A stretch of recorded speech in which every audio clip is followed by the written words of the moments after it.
Hey guys, tonight we're stepping straight into the dull but strangely hypnotic world of World War II.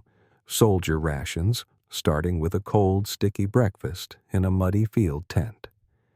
You're standing there in your heavy boots, rain dripping from the edge of your helmet and the sun not even bothering to rise yet. In your hands is a rectangular tin.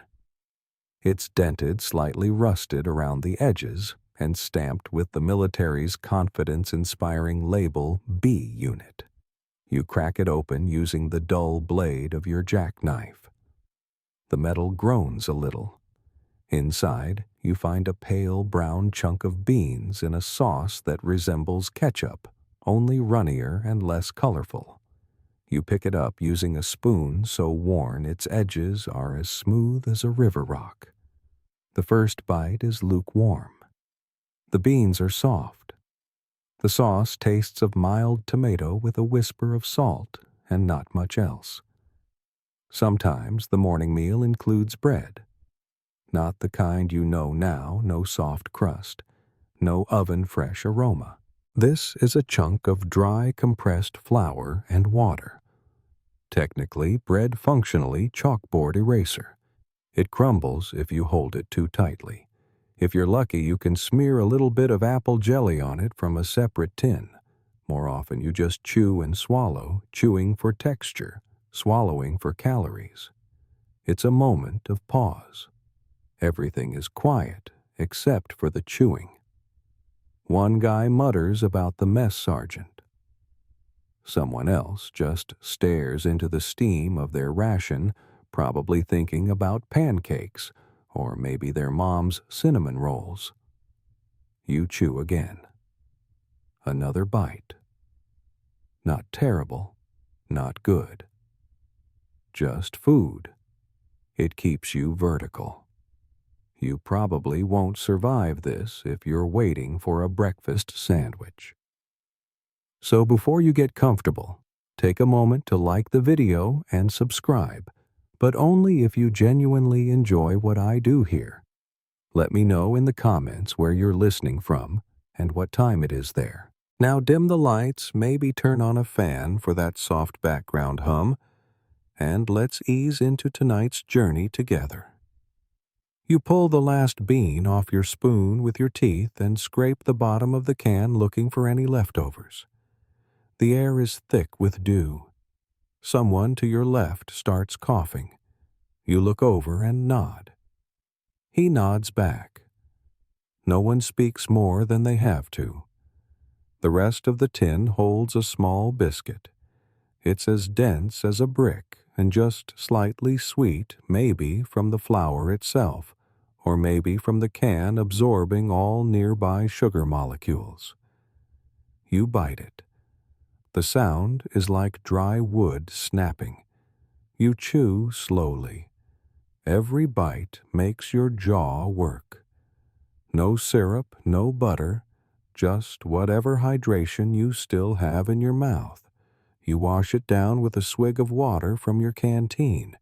It tastes faintly of metal. You get used to it. Or maybe you just stop noticing.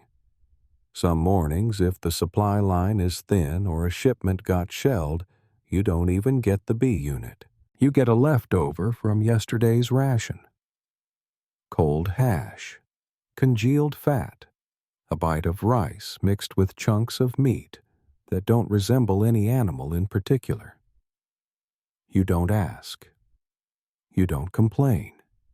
You eat. Because once the sun's up, you're marching again. Historians still argue whether these basic morning rations improved morale or just prevented total collapse. What they do agree on is that calories mattered more than flavor.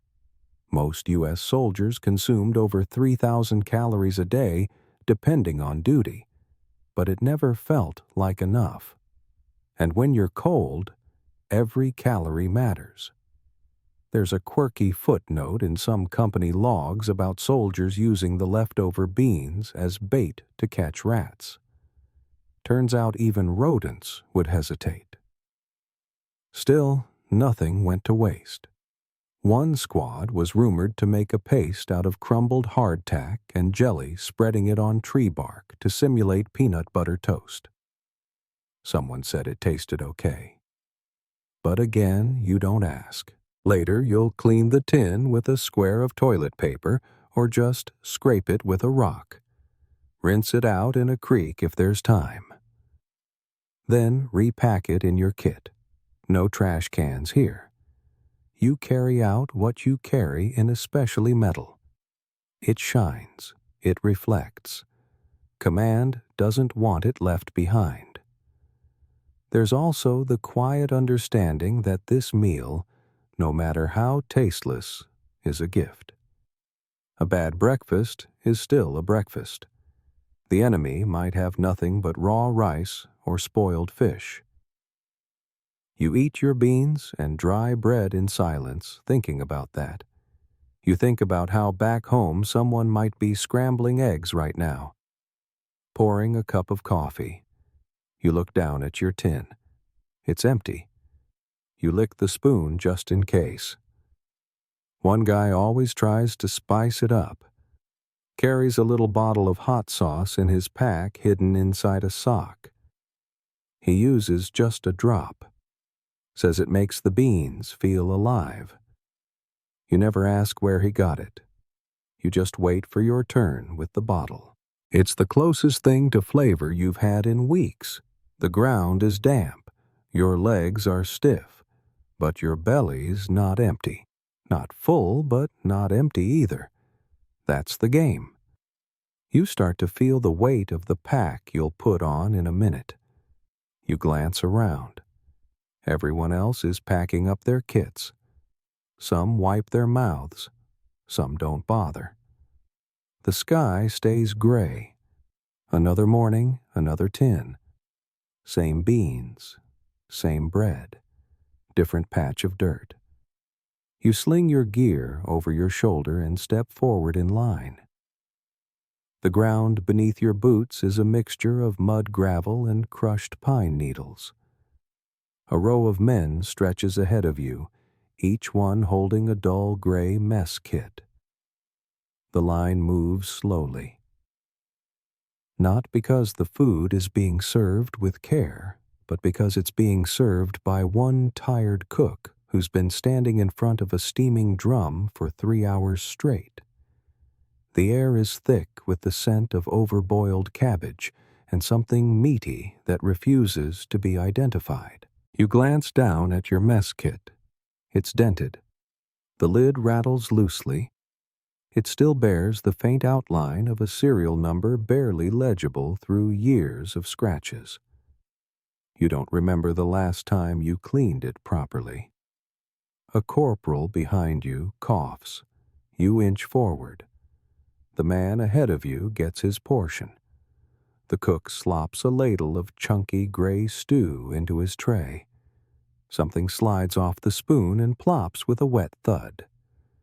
There's a distinct smell onion, maybe, or turnip. Either way, it's hot. That's the selling point. You've stopped expecting anything else. Now it's your turn. You step up, open the lid with one hand, hold it out. The cook doesn't speak, just scoops pores and nods. You step aside. Hot steam rises from the center compartment. You see beans again. Maybe lentils, floating in broth. Or grease. It's hard to tell. You shuffle toward the folding tables or what's left of them. Most are just boards balanced on crates. No chairs. You squat or sit on your haunches, balancing the tray on your knees. You take your spoon and carve a small bite from the corner of your tray. The texture is soft, chewy in some spots, crunchy in others. A surprise in every scoop. Across from you, a guy's trying to pick a hair out of his mash. It might not even be a hair. You don't say anything. He eats it anyway. Army mess kits were designed for durability and speed, not comfort. They're aluminum, 2 compartments, 1 lid, that doubles as a shallow pan. You never really get all the grease out. It builds up in the corners, a permanent glaze of old meals. You wash it with water if there's any around, or a rag, or a dry leaf. Sometimes you're issued a side of carrots or boiled potatoes. They arrive in a separate ladleful, barely warm. The potatoes are more gray than white. The carrots are orange-ish, depending on the batch. You mix them in with the main course. They don't have flavor. They just fill space. Historians still argue whether mess-line meals were intended more as morale boosters or logistical necessities. Either way, they served their purpose. Every soldier got fed, eventually, even if the food arrived half-cooked, overcooked, or cold. The military wasn't in the restaurant business. It was in the business of moving people who could carry rifles. There's a faint clang as someone drops a spoon on the ground. He picks it up, wipes it on his sleeve, and keeps eating. You hear a few chuckles. No one stops chewing. A peculiar fact, the mess kit design you're holding was inspired by German kits from World War I, just different enough to avoid lawsuits, just similar enough to hold food the same way. Soldiers from both sides eventually ate similar meals: boiled roots, preserved meat, hard bread. Some even joked that if you swapped uniforms, you wouldn't notice the difference at mealtime. Someone near the back of the line starts shouting. A few guys run over. It's just a rat stealing a chunk of bread. No one really cares. The line keeps moving. Your meal tonight includes a slice of bread. Not the compressed ration kind. This one was baked in a field oven, crusty on one side, soft in the middle. It tastes faintly of wood smoke and ash. The flour was probably scavenged from a supply run days ago. You chew it slowly. It flakes apart like warm plaster. You glance around the table, if you can call it that. Everyone eats in silence. It's not a rule. It just happens. A shared understanding. There's nothing to say, really. You've all seen the same sky, walked the same mud, stepped over the same shell casings. The food is just part of the rhythm. One guy breaks the silence. He says he heard the French rations include wine. You smirk. Another guy mutters something about powdered eggs and how they made him sick for 3 days. Someone else talks about a pie he saw once, in a real mess hall. Apple, maybe. Crust so flaky it crumbled before you could touch it. You finish your tray. There's a little bit of sauce pooled in one corner. You tip the tray and scoop it with your spoon. It's mostly fat, but it's warm, and it coats your throat in something that almost feels like comfort.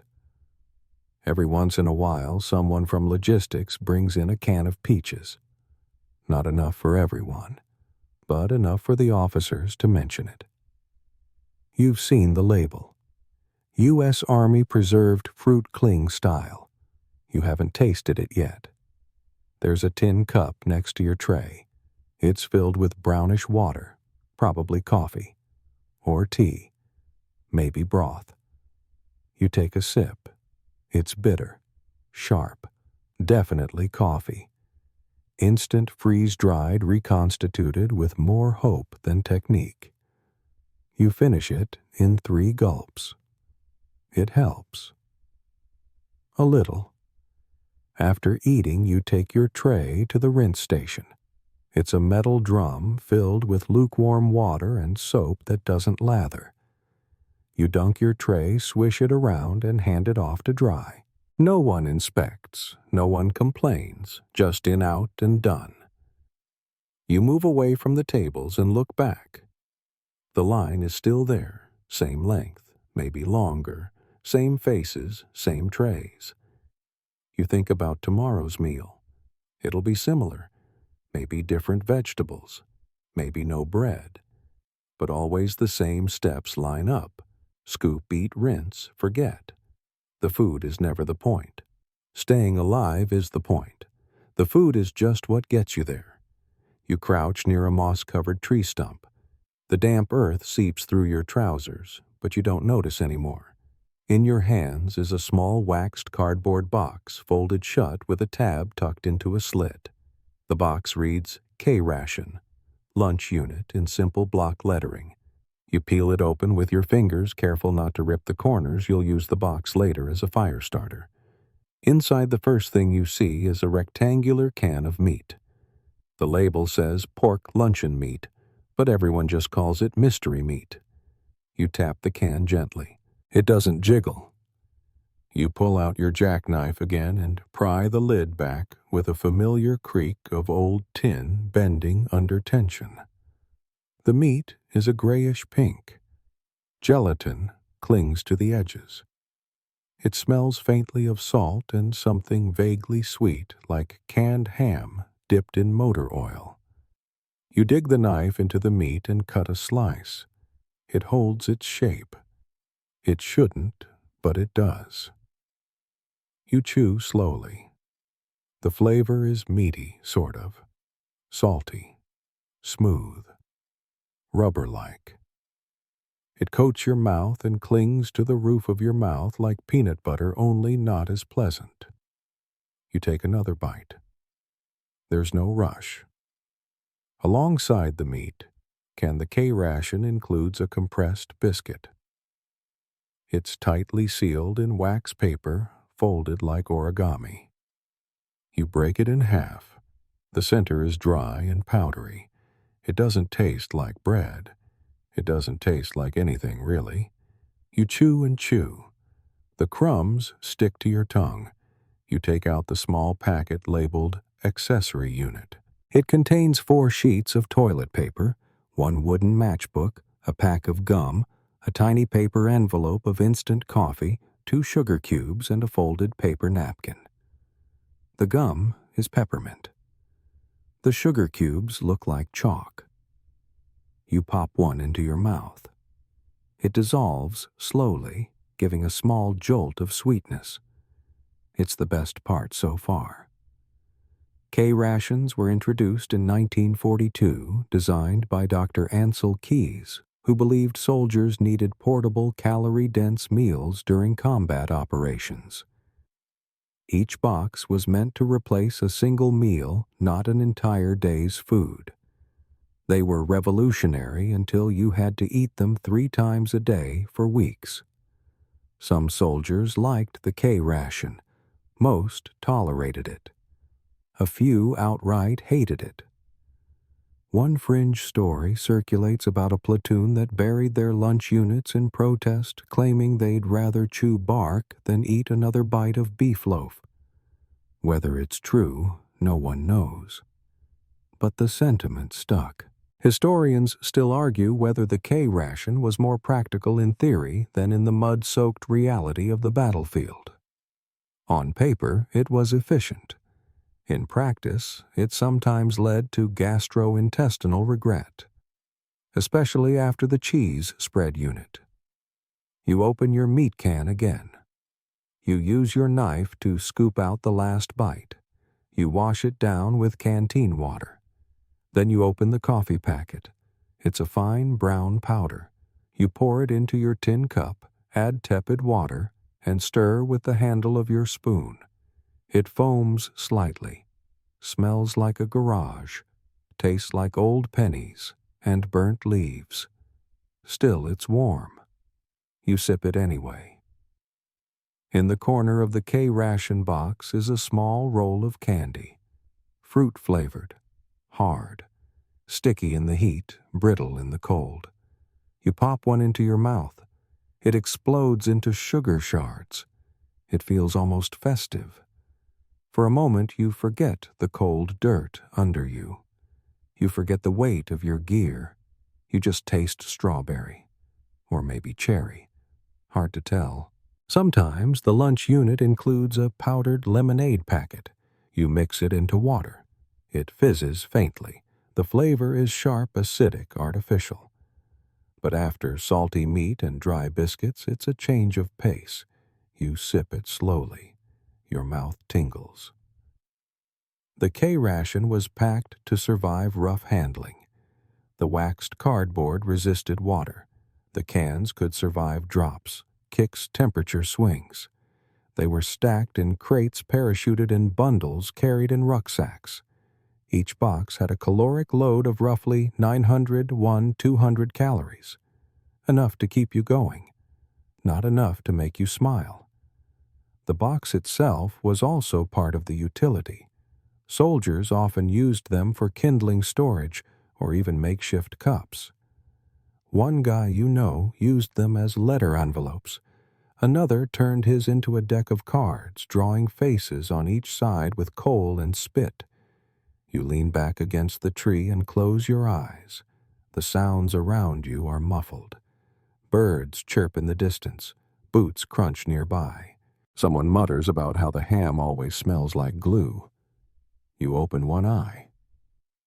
He's holding his can away from his face, nose wrinkled. You nod. He nods back. A common superstition floats through the ranks. If your K ration includes fruit bars, you're going to have a rough day. No one knows why. Maybe because fruit bars are notoriously hard, dry, and dense, more like dried tar than dessert. You've had one before. Took 10 minutes to chew through. Your jaw ached after, but it was sugar, and sugar means fuel. The lunch unit changes slightly over time. Early versions include peanut bars. Later versions switch to cheese spread, then back to meat, then to egg loaf, which sounds worse than it is, though that isn't saying much. One particularly odd addition was the inclusion of unit cheese spread with bacon. You tried it once. It was smooth beige and had a metallic tang. It never tasted like bacon. It tasted like memory of bacon. You wrap up your lunch by folding the wax paper neatly and stuffing everything back into the box. You flatten it with your palm and tuck it into your pack. You keep the matchbook. You always need matches. You stand, stretch, and brush dirt from your legs. Another meal, another ration consumed. You feel the weight in your stomach. It's not satisfaction, but it's fuel. You're recharged. You're ready. The tree stump stays behind, empty and silent. Just another quiet lunch in a war without a dining room.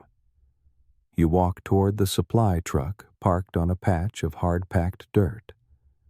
A few wooden crates lie open near the rear bumper, revealing rows of silver cans stacked like tiny fuel tanks. A corporal leans over one crate sorting labels. He hands you one at random. It's heavy, about the size of your fist. You squint at the print stamped directly into the metal meat and beans canned with gravy. You've had this one before. Many times. You tuck it into your mess kit pouch and move aside for the next guy. Later that evening, under the waning light of a gray sky, you pry it open. The lid peels back with effort. Inside is a congealed mixture of pinto beans and gelatinous meat surrounded by a pale brown sauce. You stir it with your spoon. The gravy melts slowly. It smells familiar, like salt and damp cardboard with a hint of beef bouillon. Before the war, soldiers were issued hardtack, a thick, rock-solid biscuit made of flour, water, and salt. Originally used in the Civil War, the same basic recipe carried forward through World War I. You bite into a piece saved from a training kit once. It's harder than expected. Dry. It splinters like chalk. Soldiers used to soften it with coffee or soak it in grease. Some even carved initials into it when bored. But by World War II, Hardtack had largely been replaced by more advanced, if not more delicious, substitutes. Enter Spam. Spam spiced ham in a can. Introduced in 1937 by Hormel Foods, it quickly became a military staple. You open a can now and the smell hits you first. It's strong, salty, thick. The meat slides out in one chunk, its edges square and unnatural. You cut it with your spoon, revealing the soft pink interior dotted with white flecks of fat. You fry it on a helmet turned upside down over a fire. It sizzles and pops. The exterior crisps up, browns slightly. The interior stays mushy. You place the slice on a stale biscuit and take a bite. It's greasy, warm, strangely satisfying. Not good, but dependable. Some soldiers eat Spam cold straight from the can. Others mash it with mustard powder. One guy in your unit adds raisins. No one understands why. Historians still argue whether Spam was a symbol of American ingenuity or a culinary punishment. It was cheap, shelf-stable, high in protein, and resistant to spoilage. It traveled well. It fed millions. But it also grew tiresome fast. In the Pacific, soldiers received so much Spam that they started using it as currency. Trade 1 can for a pair of dry socks, 2 cans for a pack of cigarettes, a whole case for a decent pair of boots. One peculiar anecdote comes from the Aleutian campaign. A squad discovered that birds avoided their campsite after they buried a case of spoiled Spam nearby. The implication was clear, even scavengers had their limits. You remember one night in camp when someone tried to make a Spam casserole. He layered sliced Spam, canned potatoes, and condensed milk in a tin tray, baked it near a fire. The result looked like concrete. Tasted like it too. Beyond Spam and beans, there were other meat products: canned corned beef, hash with onions, beef stew, liver loaf. All came in similar tins. All looked alike when cooked. All shared the same aftertaste, metallic and clinging. You finish your meat and beans scraping the can with your spoon. You fold the lid inward so no one cuts their hand.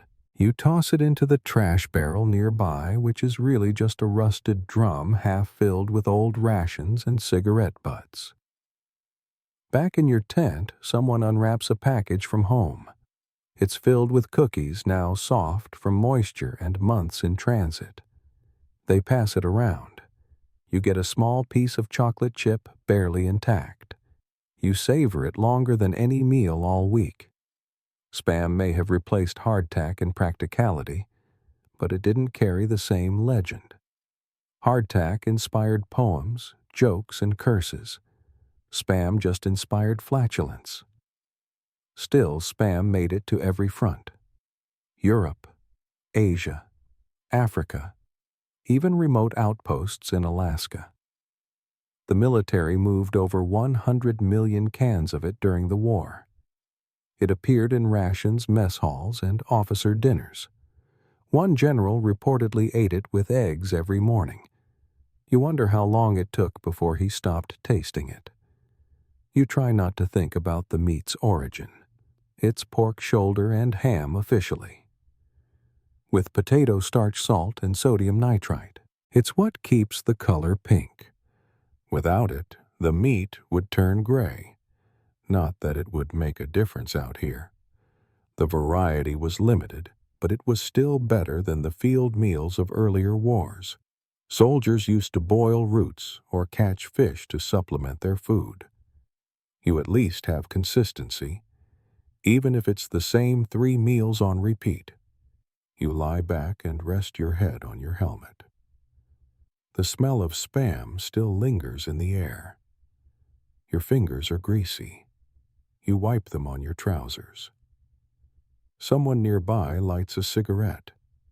You hear the paper crackle.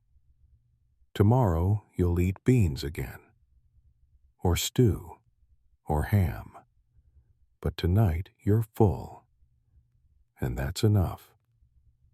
You sit cross-legged under a canvas awning propped up with sticks and ropes. The rain taps lightly overhead. In your hand is a small brown envelope marked Coffee Instant Type Y. You tear it open with a tired yank and pour the dusty powder into your dented tin cup. You swirl the contents with your spoon using tepid water from your canteen. The powder doesn't dissolve all the way. Little dark specks float to the top. You sip anyway.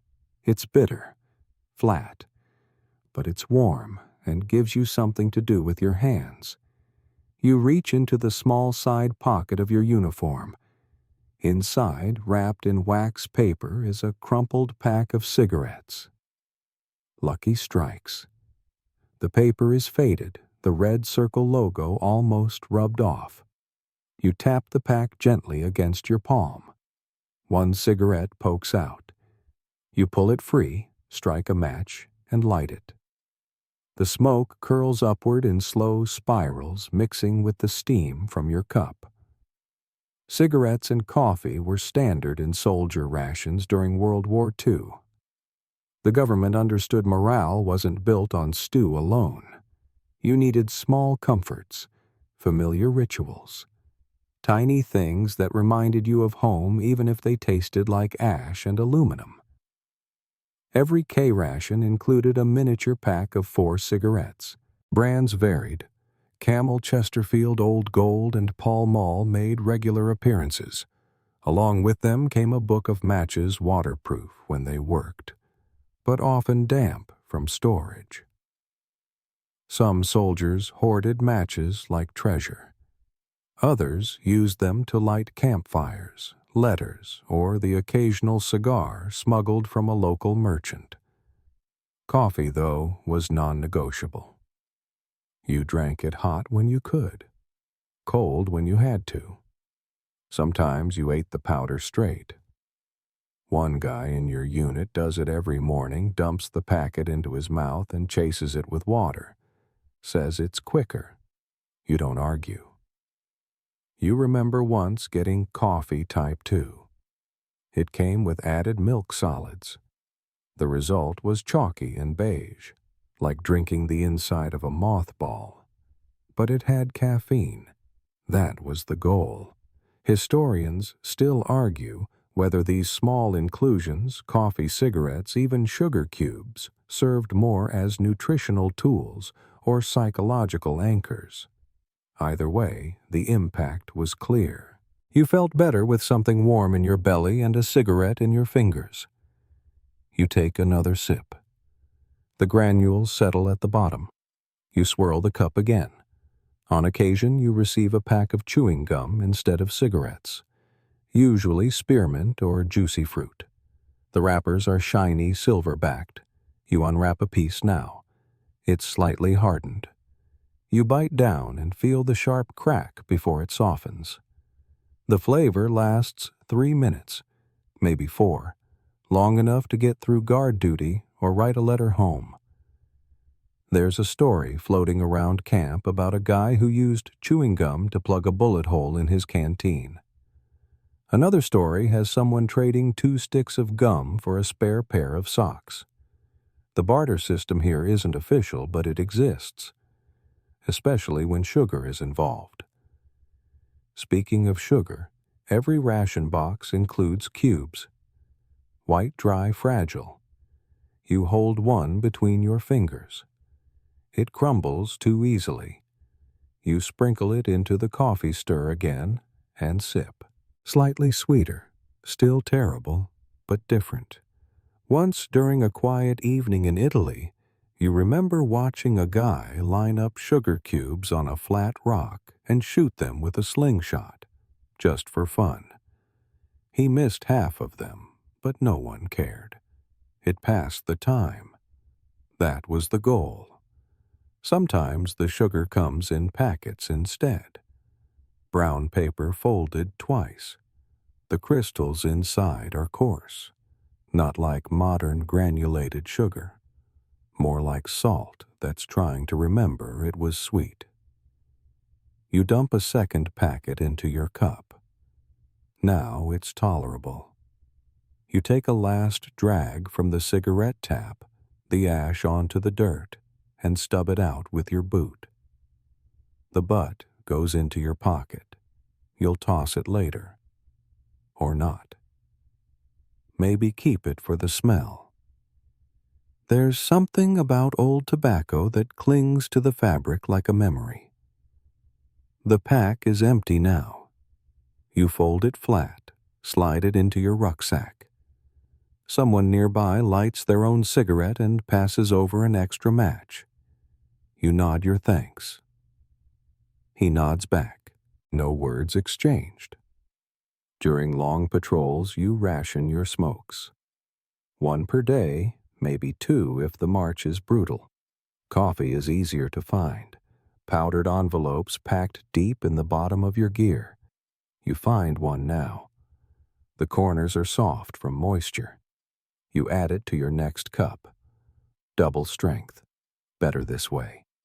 There's a peculiar case in some old quartermaster records of battalion that refused to move until fresh cigarettes were airdropped. It's hard to confirm, but plausible.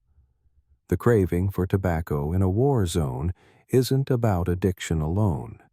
It's about routine, about marking time, about reminding yourself that the world still turns even if it smells like cordite and sweat. You chew your gum slowly. The flavor is fading. You fold the wrapper and tuck it into your breast pocket. Might use it later.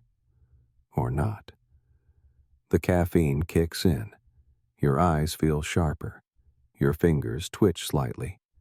You stand up and stretch.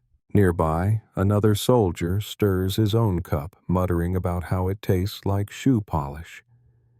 You laugh once, quietly. The wind shifts. Smoke from someone else's cigarette drifts by. It smells like home, like Sunday mornings, like everything you left behind. You look into your cup. The last sip is thick. You drink it anyway. You sit with your back against a sandbag wall. The sun is high and sharp. Sweat beads along your neck. In your lap is an open ration pack, its contents laid out like a tiny display at a particularly sad food fair. There's a small chocolate bar sealed in wax paper. Next to it, 2 sugar cubes. And beside those, a piece of chewing gum already a little soft from the heat. You reach for the chocolate first. The label reads, Ration D Chocolate Emergency. The bar is hard, too hard. You bite down and feel it resist. It doesn't snap so much as fracture. The taste is bitter dry and somehow powdery. It was never meant to be a dessert. It was designed to provide energy and calories in the harshest conditions. It's full of fat sugar and cocoa solids. But the flavor, that's an afterthought. You chew slowly, waiting for it to melt a bit. It doesn't. You remember being told that Ration D bars were formulated not to taste too good. They didn't want soldiers eating them all at once. It was food as fuel, nothing more. Still, you swallow and reach for the gum. Chewing gum in the field serves a dozen quiet purposes. It cleans your teeth. It keeps your mouth from drying out. It helps you pass time during long watches or slow marches. You unwrap it. Spearmint again. You bite down. The flavor bursts briefly, sharp, cool, almost medicinal. Then it fades. The gum becomes elastic and bland. But you keep chewing. The sugar cubes sit patiently. You pick one up. It's dense, oddly warm from the sun. You place it on your tongue and let it dissolve. A rush of sweetness spreads across your mouth. For a few seconds it feels like you're back home, reaching into the kitchen jar before school. Then the cube is gone. Sugar cubes were common in rations because they were cheap, easy to store, and gave a quick hit of glucose. Most soldiers dumped them into coffee. A few let them melt in their mouths. Others crushed them and mixed them into mashed potato for a sad attempt at dessert. One guy in your unit used to put sugar on Spam. You don't talk to him much anymore. There's also the Logan bar, named for Paul Logan, who helped develop it. It was a compressed, high-calorie chocolate bar packed into K rations. Unlike Ration D, it was meant to be eaten with a smile. Problem is, the flavor varied. Some batches tasted like chocolate. Others tasted like cardboard left out in the rain. Historians still argue whether these chocolate inclusions were effective morale boosters or just a clever disguise for calorie counts. Some believed the psychological comfort of chocolate, real or not, kept men going longer than they should have. Others say the bars were just sugar bricks, barely edible and best used for trading. Speaking of trading, candy and gum had value. You could trade a single chocolate bar for a favor, a watch shift, or a second pair of socks. In Italy, you remember a boy who offered a slice of real bread in exchange for your last caramel. You gave it to him without hesitation. He smiled. You never saw him again. Your gum has lost all flavor. You spit it into your hand, wrap it in the chocolate wrapper, and shove it into your pouch. You won't litter. The commanding officer gave a speech about it once. Something about discipline, order, and not leaving evidence for enemy scouts. You take a sip from your canteen. The water is lukewarm. It helps clear the sugar from your teeth. You lean your head back against the sandbags and close your eyes for a second. Later, a friend next to you unwraps his candy. It's lemon-flavored. He grimaces. You trade him your last stick of gum for it. You bite in. The lemon drop cracks between your teeth and cuts your tongue slightly. It's sharp, but it's different. That matters more than taste. A fringe tale from a rear area depot mentions a shipment of ration chocolate melting in the sun and reforming into strange blobs. The soldiers still ate it. One wrote in his journal that it resembled brown soap, but warmer. Another claimed the melted bars attracted fewer bugs than the original form. No one investigated. In the South Pacific, soldiers learned to store their chocolate in socks or dig holes to keep them cool. In colder climates, the bars were like bricks. One man reportedly broke a molar trying to bite into a frozen Ration D. He ground it into powder with a rock after that. You stretch your legs out. The sun keeps burning overhead. A few wrappers blow across the dirt caught in a small gust of wind. Someone nearby swats flies off their lap. Another soldier laughs quietly as he licks melted chocolate from his fingertips. This is dessert. Not like back home. No pie, no cake, no whipped cream, just sugar cubes, candy drops, chewing gum, and chocolate that tastes like regret. But it's yours, and it's something. You lean back against the rough bark of a tree, watching a fellow soldier unwrap a crumpled parcel covered in twine and postmarks.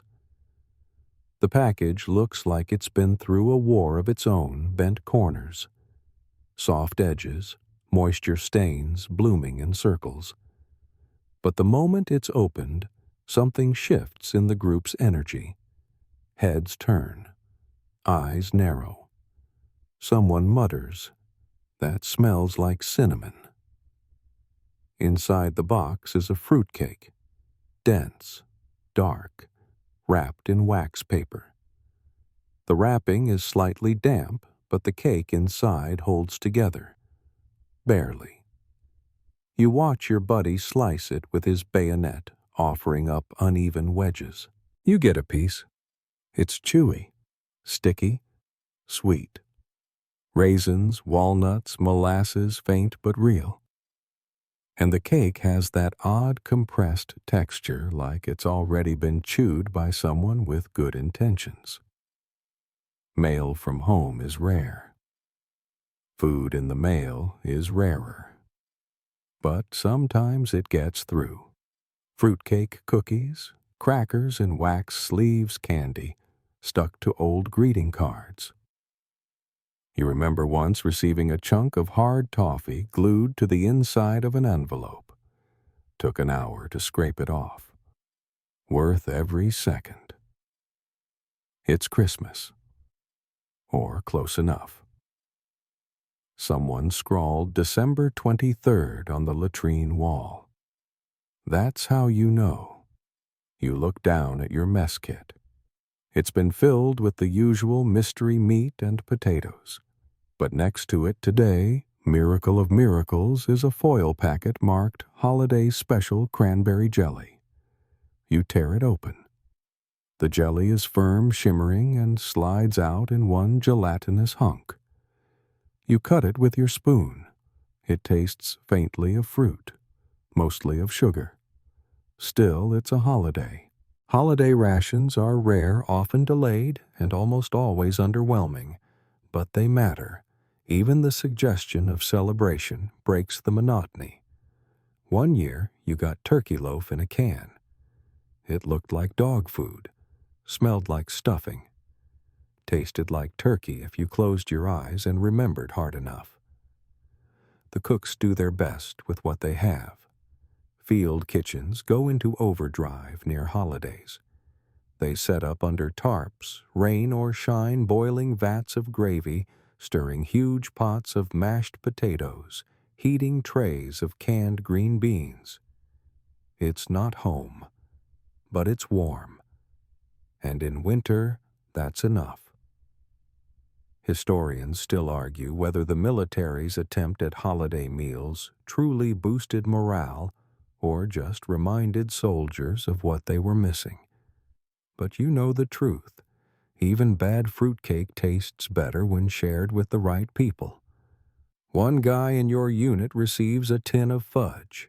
It's soft, shiny, and smells like actual chocolate. He doesn't hoard it. He breaks it up with his mess knife and hands out squares. You chew slowly. It melts across your tongue. The moment passes in silence. You pull a letter from your jacket pocket. It arrived 3 weeks ago, but you've read it every night since. It came with a stick of gum folded inside the page. The gum is gone. The letter stays. It smells like laundry and perfume.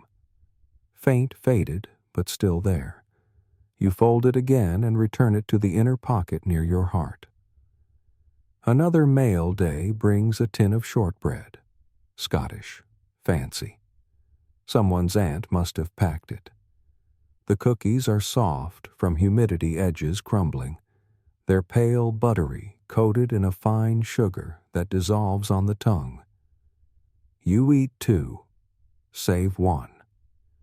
The last you wrap in cloth, promising to open it when the next battle ends.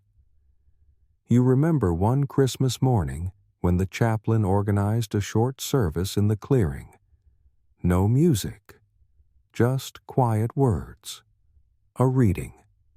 Then someone brought out a crate labeled chocolate bittersweet. Inside were dozens of bars wrapped in plain silver foil. You took one, broke it in half, and ate it slowly as the sun rose. For those 10 minutes, it felt like you weren't in a war. There's an old can marked plum pudding. You open it now, careful not to dent the rim.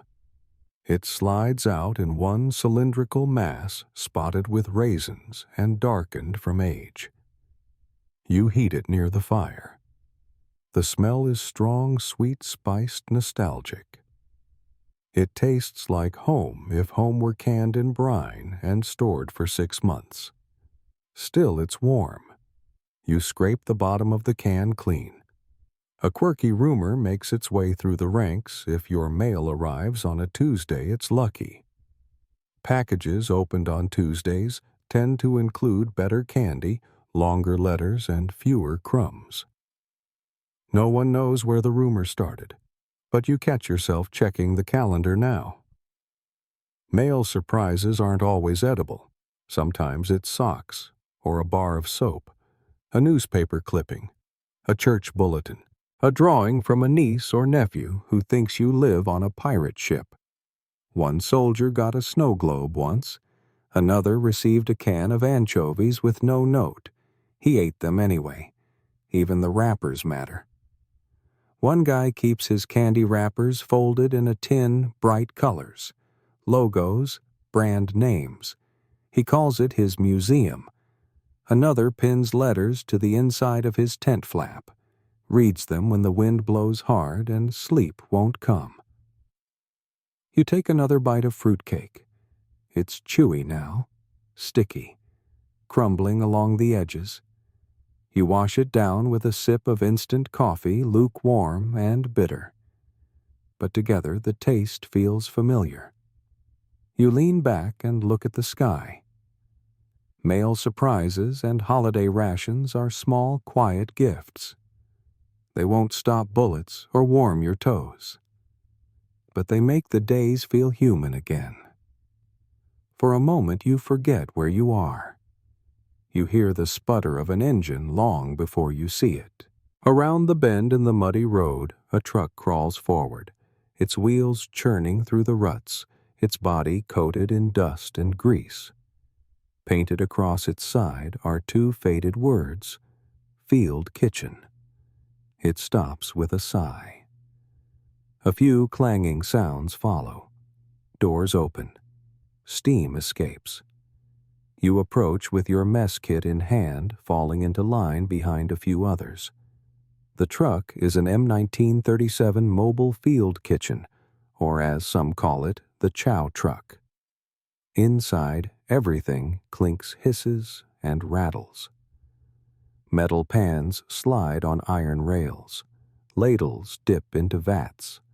Steam curls from the open lids of large kettles bolted to the inner counters. This is where the magic happens, if you can call it that. Mobile kitchens were the Army's attempt at fresh-cooked meals in the field. Pulled by trucks or horses in earlier days, they housed boilers, griddles, burners, and insulated containers. They could feed hundreds of troops per meal if the crew worked fast and supplies arrived on time. The cook, a sunburned staff sergeant with arms like tree trunks, scoops something thick and beige into your tray. You glance down. It looks like mashed potatoes. It smells like onions. You don't ask. You move aside and wait for the next scoop, something with chunks. Meat, you hope. Maybe chicken. Possibly beef. Likely neither. The texture is soft, slippery. You take a bite. It's salty, vaguely satisfying, warm at least. In the back of the truck, another soldier slams a lid closed on a massive stew pot. It echoes like a drum. The steam is constant. Pipes run from the burners to the exhaust vents. Smoke curls out from behind the truck in thin, oily ribbons. You step away and find a crate to sit on. Around you, the smell of lunch hangs in the air: meat, starch, metal, and burnt oil. You chew, slowly, staring at your tray. Mobile cooking trucks could travel with a battalion, usually serving 2 hot meals per day when conditions allowed. Breakfast and dinner most often. Lunch, if served at all, came from K rations or cold packs. The field kitchen was set up fast, an hour tops, and broken down just as quickly. Speed was everything. Historians still argue whether these kitchens improved nutrition or simply extended the illusion of normalcy. But few debate their practicality. Hot food made soldiers move faster, eat better, think clearer. Cold stew eaten from a tin didn't compare to something warm ladled into a tray. The cook's assistant walks by with a pan of cornbread. The edges are browned. It smells like something real. He tears it into chunks and drops one on your tray. You nod in thanks. The cornbread is dry, but there's flavor in it. Flour egg grease. You break it in half and dip it into the brown gravy pooling in your tray's corner. It softens. You chew. You hear someone say there's pudding today. Rice, probably. You hope the rumor is true. Inside the truck, the floor is coated in a layer of thin grease. Spilled flour dusts the back corners. There's a rack of spices on one side, mostly salt, pepper, and dried garlic. The cook uses them liberally.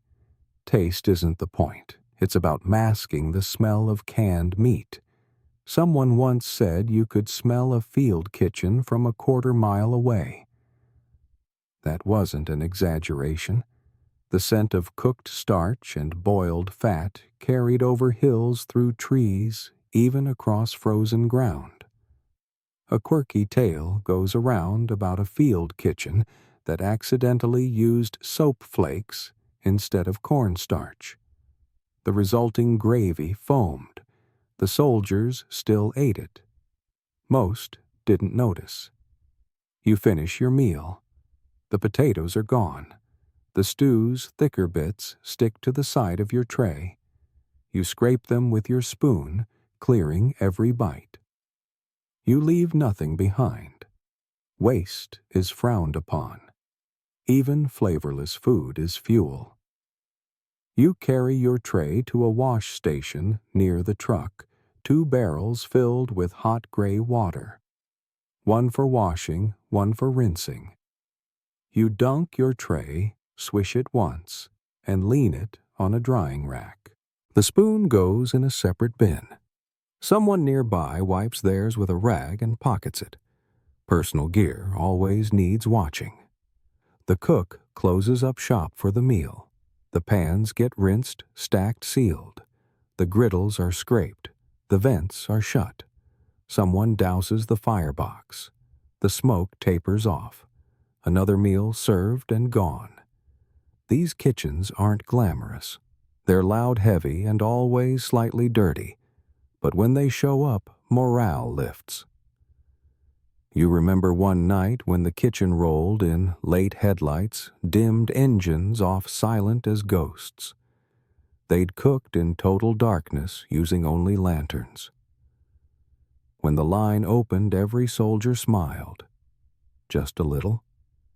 You sit back down. The crate wobbles under you. You rest your hands on your knees. Your belly isn't full, but it's not empty. That's good enough. Later, someone plays a harmonica. Another guy taps a beat on a tin cup. A quiet rhythm fills the air. You close your eyes. The warmth of lunch still lingers in your chest. You think of kitchens back home, mom at the stove, the clatter of pans, the smell of butter and eggs. You open your eyes. The chow truck is rolling away its frame, rattling over gravel. Steam still rises from its vents, curling into the cold sky. You kneel at the edge of a dusty road, unfolding a handkerchief and laying out your lunch. It's a sparse arrangement today, just a hunk of canned meat, a biscuit from your ration pack, and a small yellow onion. The onion wasn't from the army. It came from a boy no older than 10 who appeared from behind a rock wall and traded it for a stick of gum. You didn't speak the same language. You didn't need to. A smile, a gesture, an open palm. Gum for an onion. It was fair. You nodded. He ran off. Foraging and bartering weren't officially encouraged, but they weren't exactly forbidden either. When rations ran low or the supply truck stalled, soldiers filled the gaps however they could. That meant picking apples from roadside trees, digging carrots from abandoned fields, or trading chocolate for eggs with locals who hovered near encampments, eyes wide and silent. You slice the onion with your pocket knife, careful not to crush the layers. The scent is sharp sweet. You add a piece to your biscuit and chew slowly. It's the best thing you've eaten all week. Some men in your unit got creative. One soldier carried a mess tin lined with potatoes he'd boiled the night before. Another roasted chestnuts over a cigarette lighter. A third somehow procured a chicken from a nearby farm. He never explained how. Just roasted it whole over a low fire and shared it around. It tasted like hope. Historians still argue whether these off-the-record meals were a lifeline or a liability. Technically, soldiers weren't supposed to rely on local food. Disease risk, sanitation concerns, tactical discipline. But in practice, survival blurred every line. You remember foraging with your squad in a French orchard. The trees were bare except for a few bruised pears. You pocketed one. It was soft, overripe, and smelled like wine. You sliced it into 4 pieces and passed them out. The juice ran down your fingers. Not every barter went smoothly.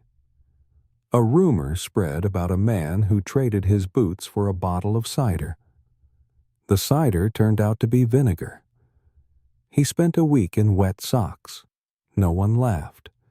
Everyone understood. Sometimes the locals wanted canned goods. They pointed at your Spam tins, your crackers, your chocolate bars. One woman in Belgium gestured frantically for your corned beef.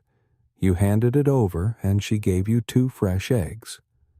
You scrambled them later with dried onion flakes and black pepper scrounged from a care package. It was warm.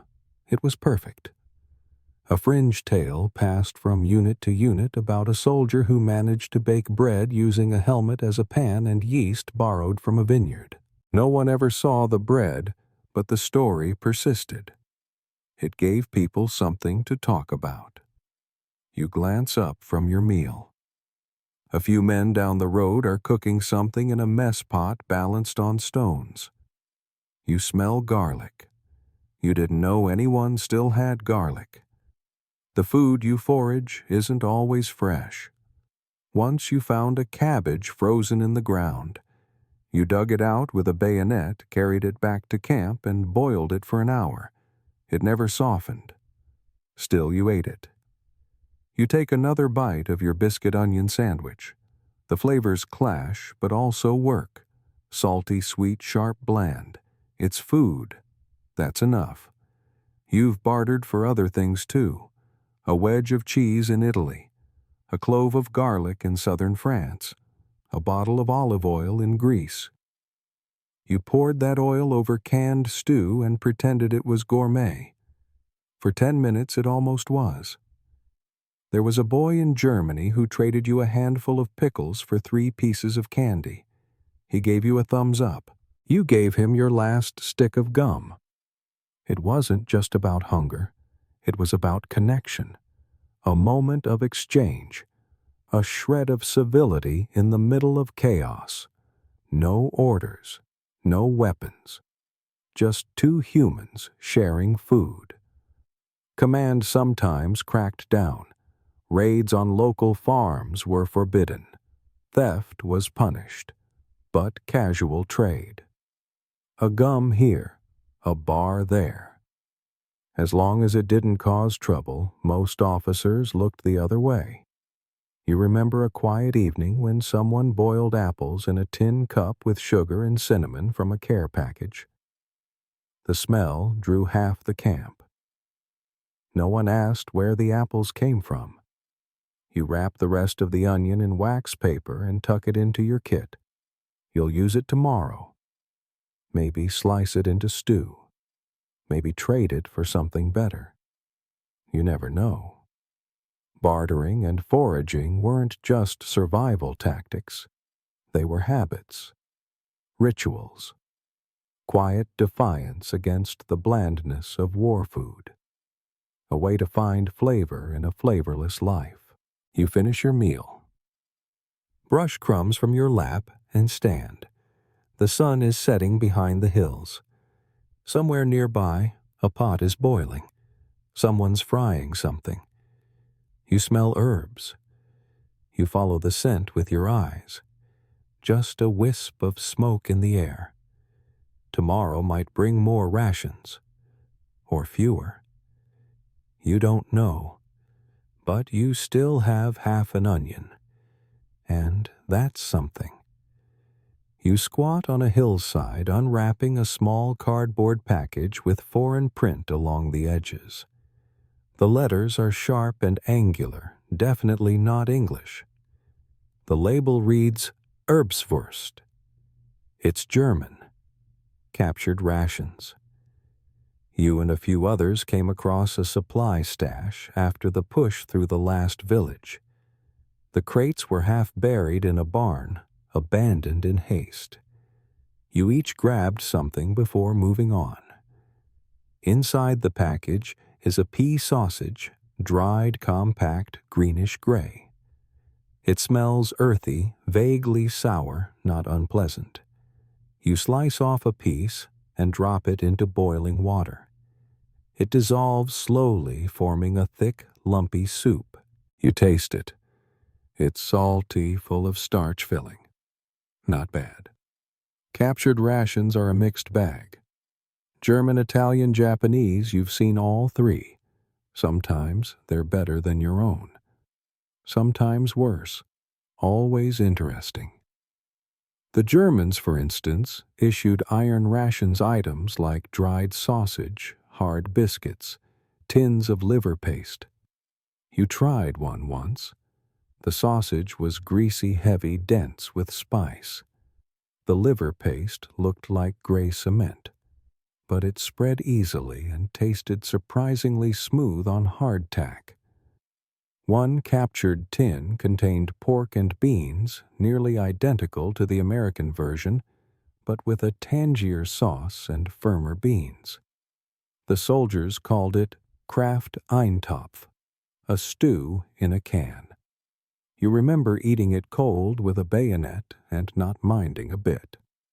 The Italians issued Razione Speciale da Combattimento.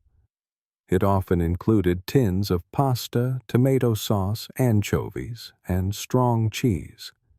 The pasta was overcooked, the sauce metallic, but the flavor was real. There was oregano. You could taste it. You remember smiling, not from joy, just from difference. One box included chocolate-covered coffee beans. You passed them around. They were bitter crunchy and kept you awake on a long march. That's all you needed. Japanese rations were less familiar. Dried rice cakes, pickled plums, fish flakes in vacuum packs. One pack included seaweed squares, another had green tea powder. You watched a guy stir it into hot water. It turned cloudy.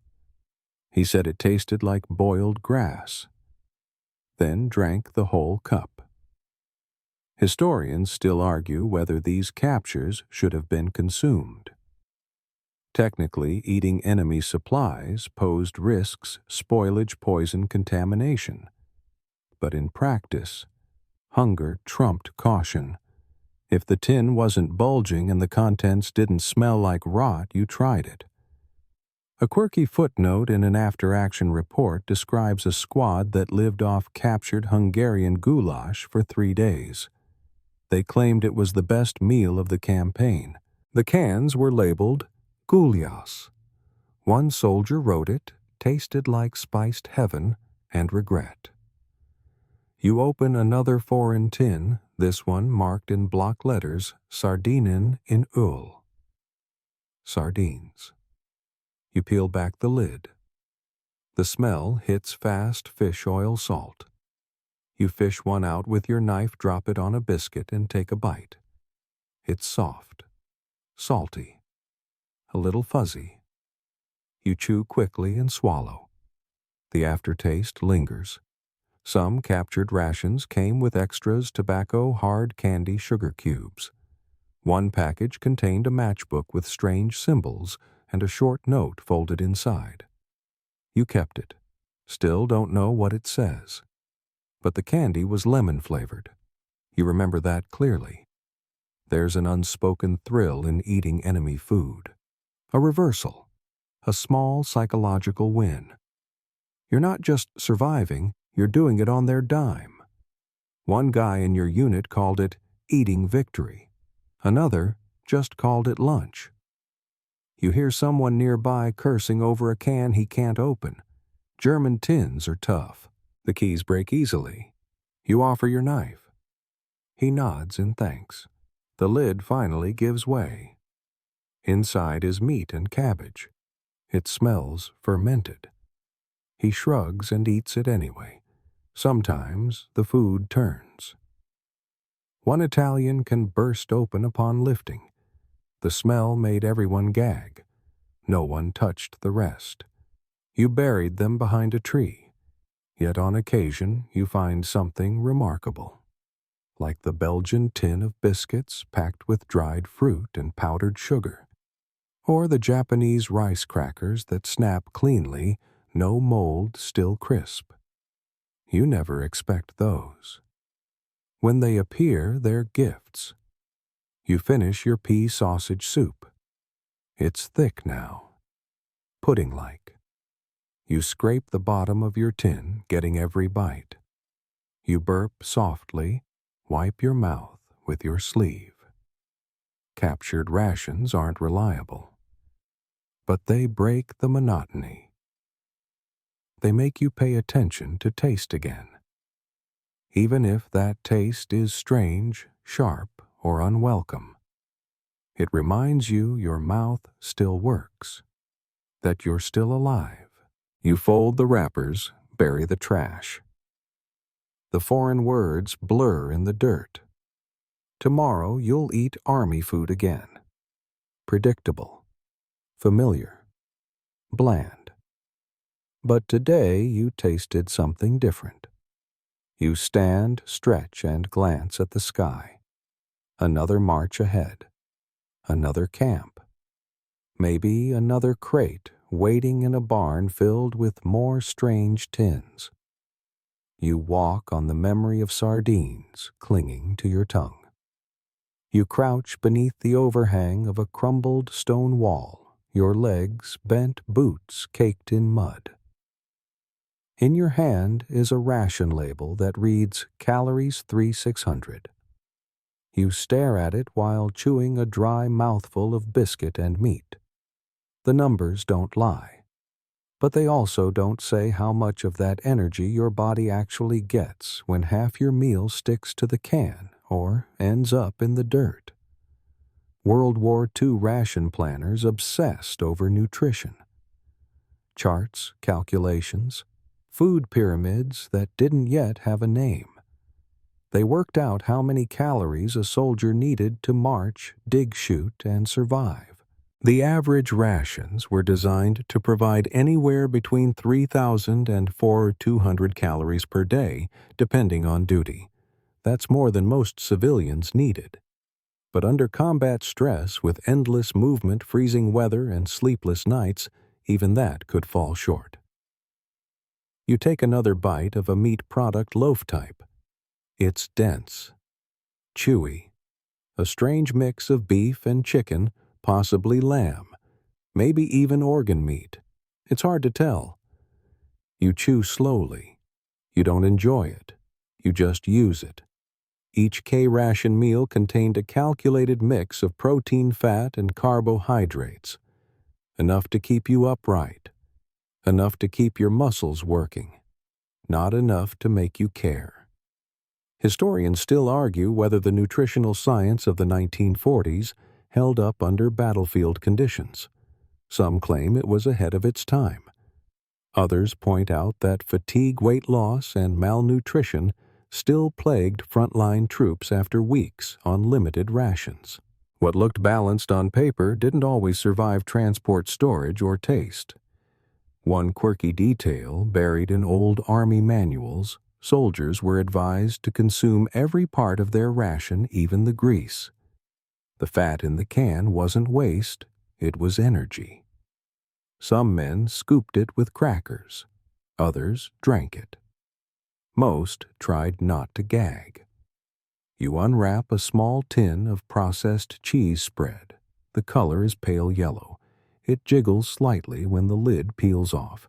You spread it over a biscuit, watching the paste melt slowly in the heat. The flavor is tangy. Not real cheese, but something close enough. Alongside it, you open a packet of powdered lemon drink. You dump the contents into your canteen cup, pour in warm water, and stir with your spoon. It foams a little, tastes like artificial citrus and chalk. Still, the sugar content is high. It's meant to keep you moving. The ration system wasn't just about sustenance. It was about efficiency. Everything you needed came in compact, layered units. Boxes fit in cargo holds, backpacks, and trucks. They could be counted, stored, handed out in sequence. 3 boxes per day. Breakfast, lunch, and dinner. Open, eat, discard. But in the field, theory met reality. Soldiers complained of monotony. Cans looked the same, tasted the same, even smelled the same. You remember one man who started labeling his rations with names like Dinner Surprise or Wednesday Despair. You laughed, then ate the same thing. Sometimes your body refused the food. Upset stomachs were common. Diarrhea, too. The Army called it digestive disturbance. You called it misery. You take a sugar cube and let it dissolve on your tongue. It burns faintly. Pure glucose. Straight into the bloodstream. You feel a little sharper afterward, like your vision clears for a moment. A friend nearby unwraps a fruit bar compressed. It breaks in half with a crack. You try a bite. It tastes like apples, dates, cardboard, and cinnamon mashed together and dried until it resembles pressed clay. But it's better than nothing. Weight mattered. Each ration pack was built to be light enough to carry for days, but dense enough to sustain. Still, the packs added up. You could feel them in your shoulders, your knees, your lower back. You shuffled more than marched. One old field note recalls a soldier who ate only the candy from his rations and saved the meat for trading. He lasted 6 days before collapsing. They gave him stew through a straw. You scoop the last bits from your can. The meat paste sticks to the corner. You scrape it off with the tip of your spoon. Nothing wasted. Sometimes you fantasize about fresh vegetables, a salad, a ripe tomato. You'd trade a full ration box for a slice of watermelon. One guy said he'd kill for a banana. No one asked if he meant it. You look down at the nutritional label again. Calories 3,600. It's enough. Technically. But it doesn't feel like fuel. It feels like maintenance. Like a contract. Eat this walk, that carry this dig, here survive. You rinse your mouth with water. The taste stays anyway. There's another ration in your bag. You'll open it tomorrow. It'll be just like this one. Same weight, same shape, same result. You fold the empty wrapper, tuck it away, and get back on your feet. Another mile ahead. Another can to open. Another set of numbers to chew through. You sit behind a stack of wooden crates, knees pulled close to your chest. Your helmet rests beside you, filled with yesterday's water warming in the sun. You hold your mess kit like a bowl, its edges still stained with residue from the last meal. There's stew in it now. Hot. Heavy. Thick with something that might be beef or maybe just a texture pretending to be. Mortars thump in the distance. You chew in silence. Eating under fire is a habit learned faster than marching. You take small bites, ears tuned for the sudden shift in sound, the whine of something incoming, the snap of a close ricochet. Your spoon pauses mid-air, then resumes. The stew coats your teeth. It tastes faintly of grease and pepper. Could be worse. You learned early not to expect mealtime peace. The war doesn't schedule itself around lunch. You eat when you can. In foxholes. Behind wrecked vehicles. Inside half-bombed churches. You've eaten on stairs behind hay bales under overturned boats. Every time the food's the same. Only the scenery changes. Rations were packed to be consumed cold if needed. No heating required. But if there's time and firewood, you warm them. You open the can. Set it on the coals. Watch the edges bubble. Then you eat it right there, holding the can in a rag so it doesn't burn your hand. The steam feels like luxury. Historians still argue whether meal timings mattered much to battlefield efficiency. Some say regular meals helped maintain stamina. Others believe food just filled the gaps between moments of chaos. Either way, the army aimed for 3 meals a day. You were lucky if you got 2. One time your squad didn't eat for 36 hours. The supply truck took a wrong turn. You shared a single box of crackers and a melted chocolate bar. Crumbled the crackers into water. Ate the paste. Didn't speak the entire time. Now your spoon hits the bottom of the mess kit. You scrape once, twice. Nothing left. The shelling starts again, closer now.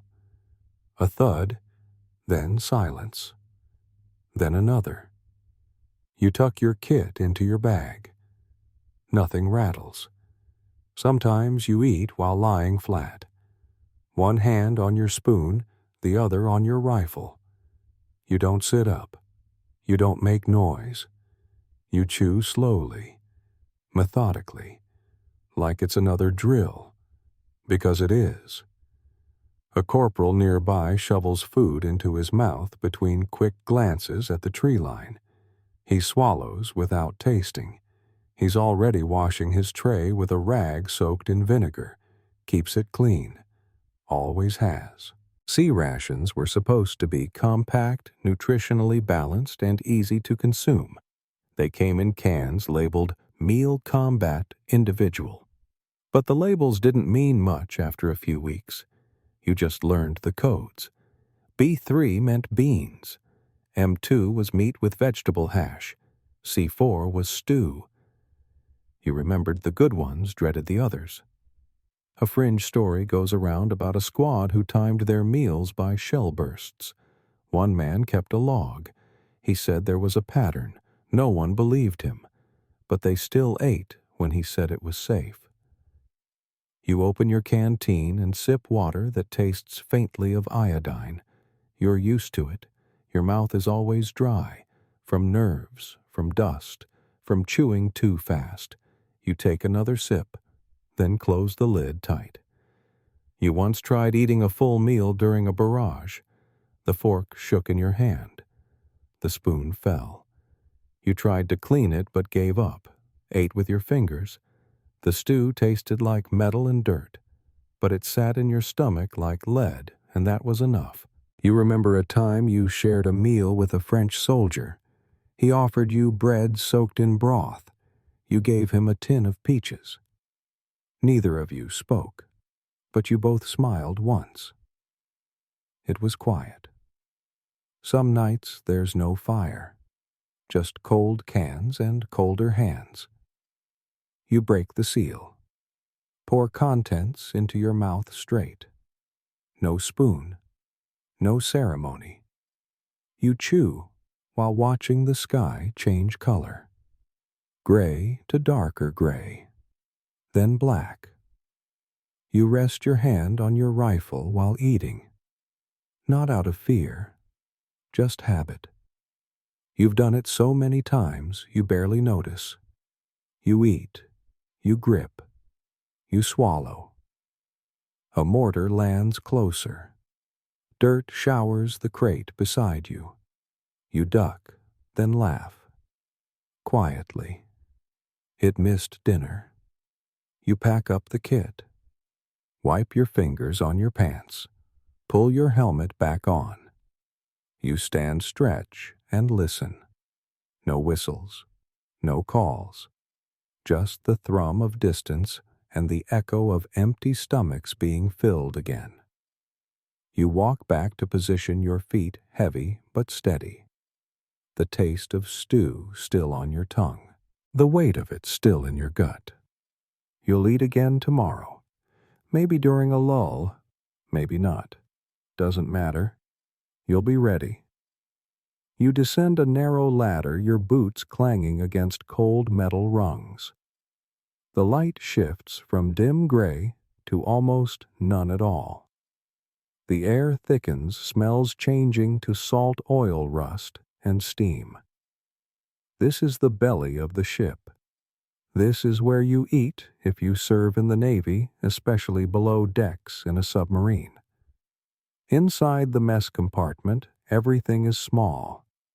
Narrow aisles, tables bolted to the floor, stools stacked against the bulkhead. You duck your head as you pass through a hatch. The cook is already serving, dressed in a white apron stained with coffee and grease. His sleeves are rolled. He doesn't smile. He scoops. Your tray clatters as you set it down. It holds a serving of scrambled powdered eggs, 2 slices of canned sausage-fried potatoes, and a biscuit darker than it should be. There's a mug of coffee to the side already cold. The ship shifts slightly. Your food jiggles. Navy meals varied depending on the vessel. Submarines got some of the best rations at least at the start of each voyage. Fresh eggs, meat milk, even ice cream. But space was limited and priorities shifted. After a few weeks at sea, the lettuce wilted, the eggs powdered, the meat canned. Eventually, everything tasted of metal and storage. You take a bite of the eggs. They're soft, salty, not unpleasant. But the texture is too even, too smooth. The potatoes are better crispy in places, soft in others. You chew slowly. Across from you, another sailor eats with his head down, steam fogging his glasses. Historians still argue whether the Navy's food superiority was due to morale logistics or just space. Ships had kitchens, real ones, ovens, griddles, ice boxes, but submarines made do with tight spaces and short supplies. The cooks worked around the clock. 4 meals per day, often staggered for rotating crews. There were no weekends, no meal times, just watches and silence.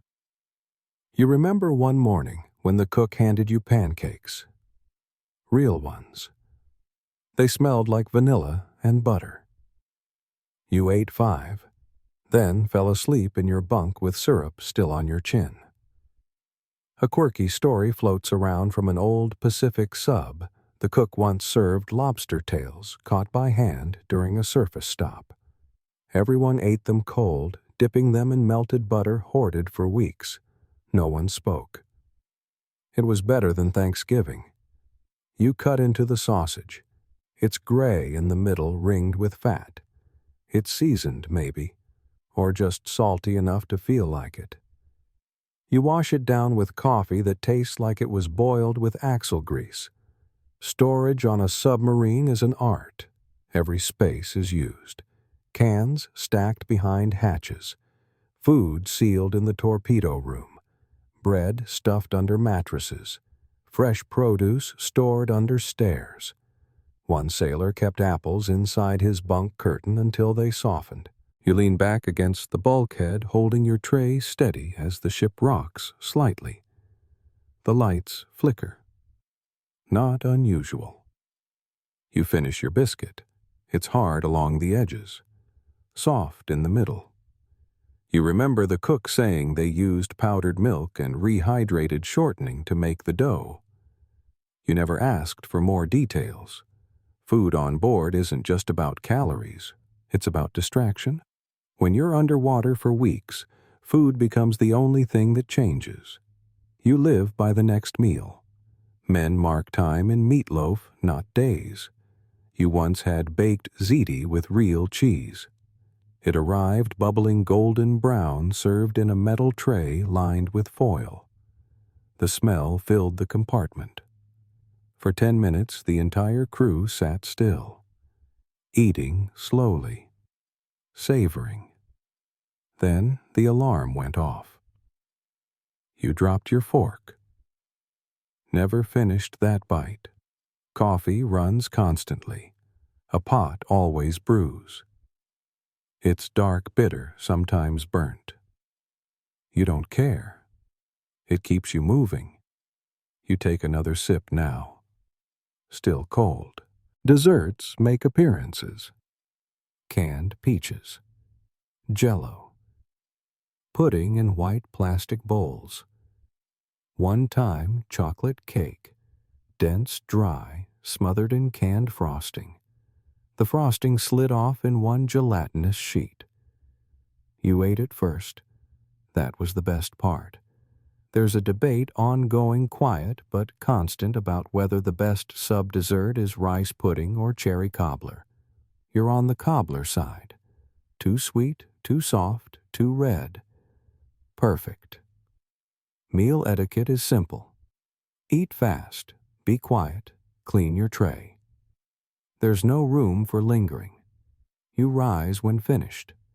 Rinse your tray in lukewarm water, stack it in the bin. You nod to the cook. He doesn't nod back.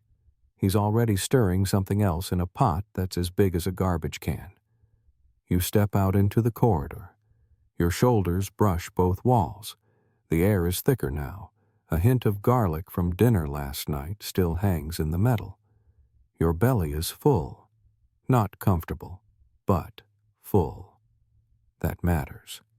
You pat it once out of habit, then duck into your bunk. Submarine food isn't glamorous, but when the hatch is sealed and the ocean is everywhere, a warm biscuit and fried potatoes can feel like luxury. You drift off, thinking about ice cream. Real ice cream. From a scoop. In a cone. You haven't had that in months. You close your eyes. Your stomach churns, once, then settles. Tomorrow's menu. Probably meatloaf. You climb the short metal stairs into the belly of a transport plane. It's loud, always loud. The vibration hums through the soles of your boots. The air smells like oil and metal and warm canvas. You squeeze past cargo and strapped down gear to reach your seat. There's no tray table, no flight attendant. Just a flat bench and a boxed ration tucked under your arm.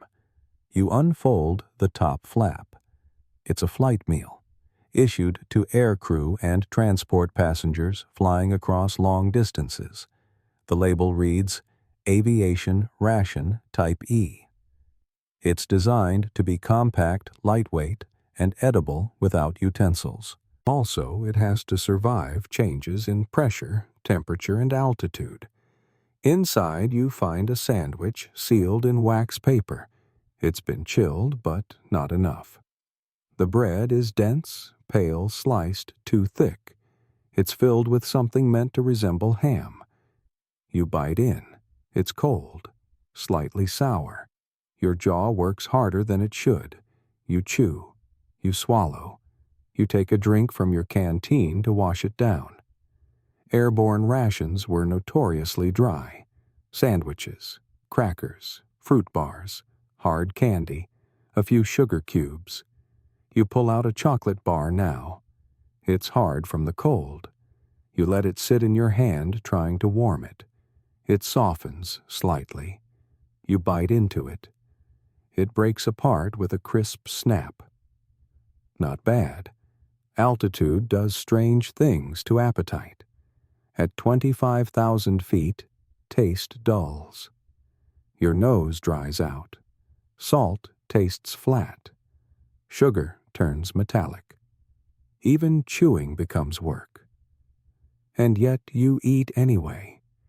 It gives you something to do, a small ritual in a sky of clouds and endless motion. Historians still argue whether airborne nutrition was truly effective or just a placeholder to prevent fainting. Some pilots reportedly avoided food altogether, claiming it slowed reaction time. Others hoarded candy bars, chewing slowly through long flights to stay awake. A fringe report in a Pacific Theater logbook mentions a bombardier who refused to fly without lemon drops. Claimed they cleared his head before a drop. He had a stash the size of a helmet bag. You check the rest of your ration. There's a dry biscuit in a foil wrapper. You break it open. It crumbles too easily. You spread some processed cheese on it, thick, bland, sticky. You chew with effort. It sticks to your molars. But it's food. It counts. Some aircrew were issued meal combat light kits. These included dehydrated meat sticks, gum tea tablets, and a few hard candies. You once had a meat stick that tasted like pencil shavings dipped in lard. You still ate it. Twice.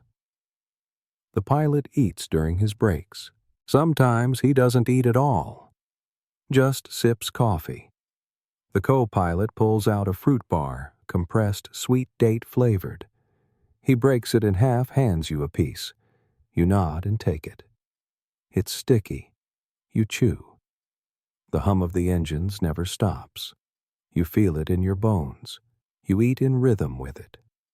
Chew, chew, hum. Chew, chew, hum. Meals were designed to avoid crumbs. Too many loose particles in the air can gum up instruments. That's why so much is sealed packed tight, folded into neat parcels. Even the gum comes in waxed wrappers. You open yours now. It's peppermint. You chew slowly. It keeps your ears clear, helps with pressure, tastes sharp. You stare out a small porthole window. Clouds drift below. You keep chewing. You remember once getting a small can of peaches on a long flight. The syrup spilled slightly in your lap. You didn't care. You drank the juice with the lid pulled back, spooned the slices out one by one. It was the best meal you'd had in a week. Water on board is limited. You sip from your canteen, aware that what you drink now might be missed later. Still, you take a second swallow. The biscuit dust scratches your throat. Everything in flight is about balance. Eat just enough. Never too much. Avoid bloat gas heaviness. Meals are functional, not comforting. But when you're strapped into a metal tube flying over enemy terrain, you take what you can get. Sometimes there's soup, heated in a tin passed around in rotation. You slurp yours fast, careful not to spill. It's thin, salty, made from powder and water, but it's warm. You remember the warmth more than the flavor. The sandwich is gone now. Only the paper remains translucent with meat grease. You fold it neatly. Tuck it into your trash pouch.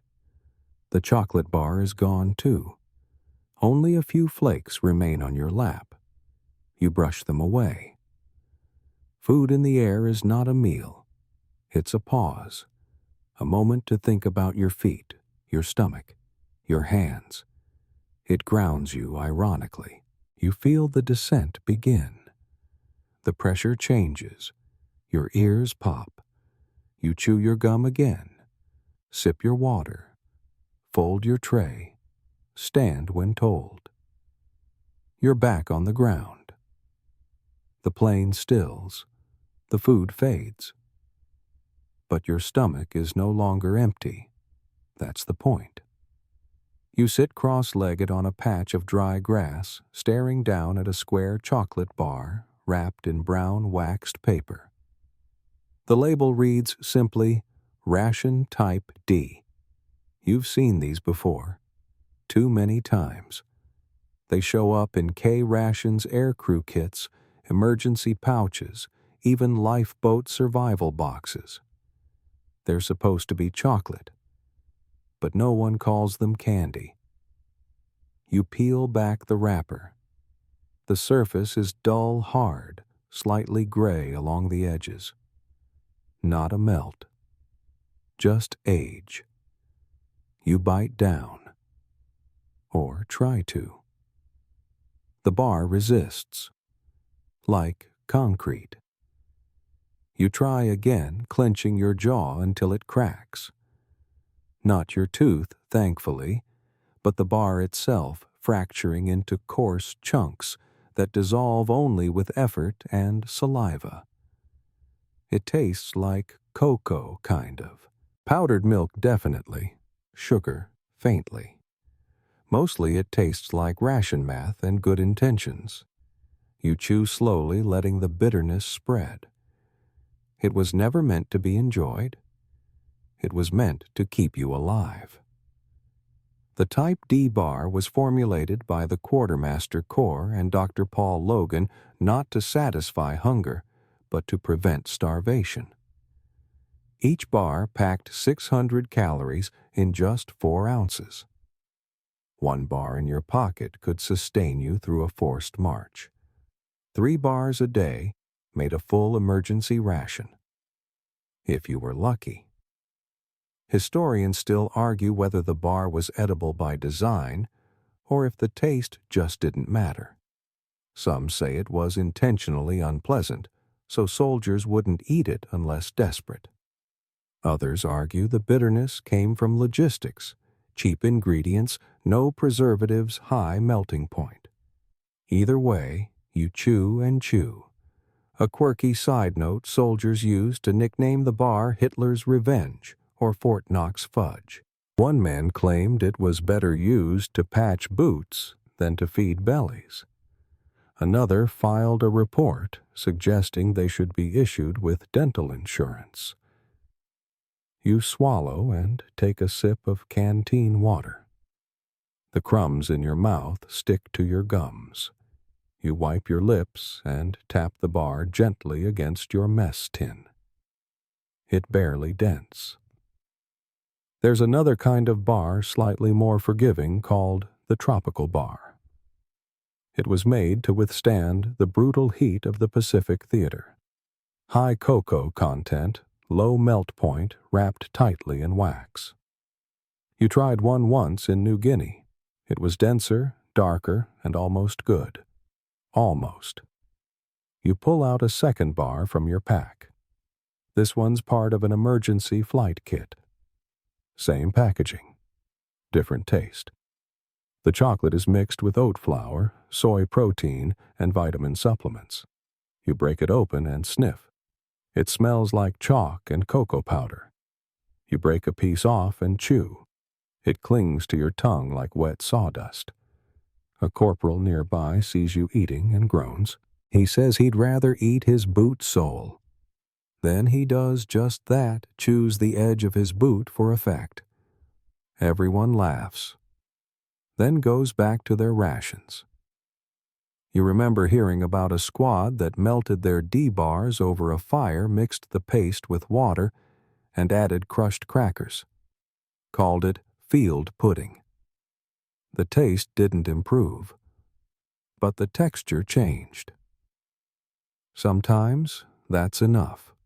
The D-bar had no foil, no fancy wrapping, no marketing slogan. Just brown paper block letters and a weight that made you feel like you were carrying bricks. Soldiers learned to shave it with knives, sprinkle it over porridge, or dissolve it in coffee. Some buried it. Others mailed it home.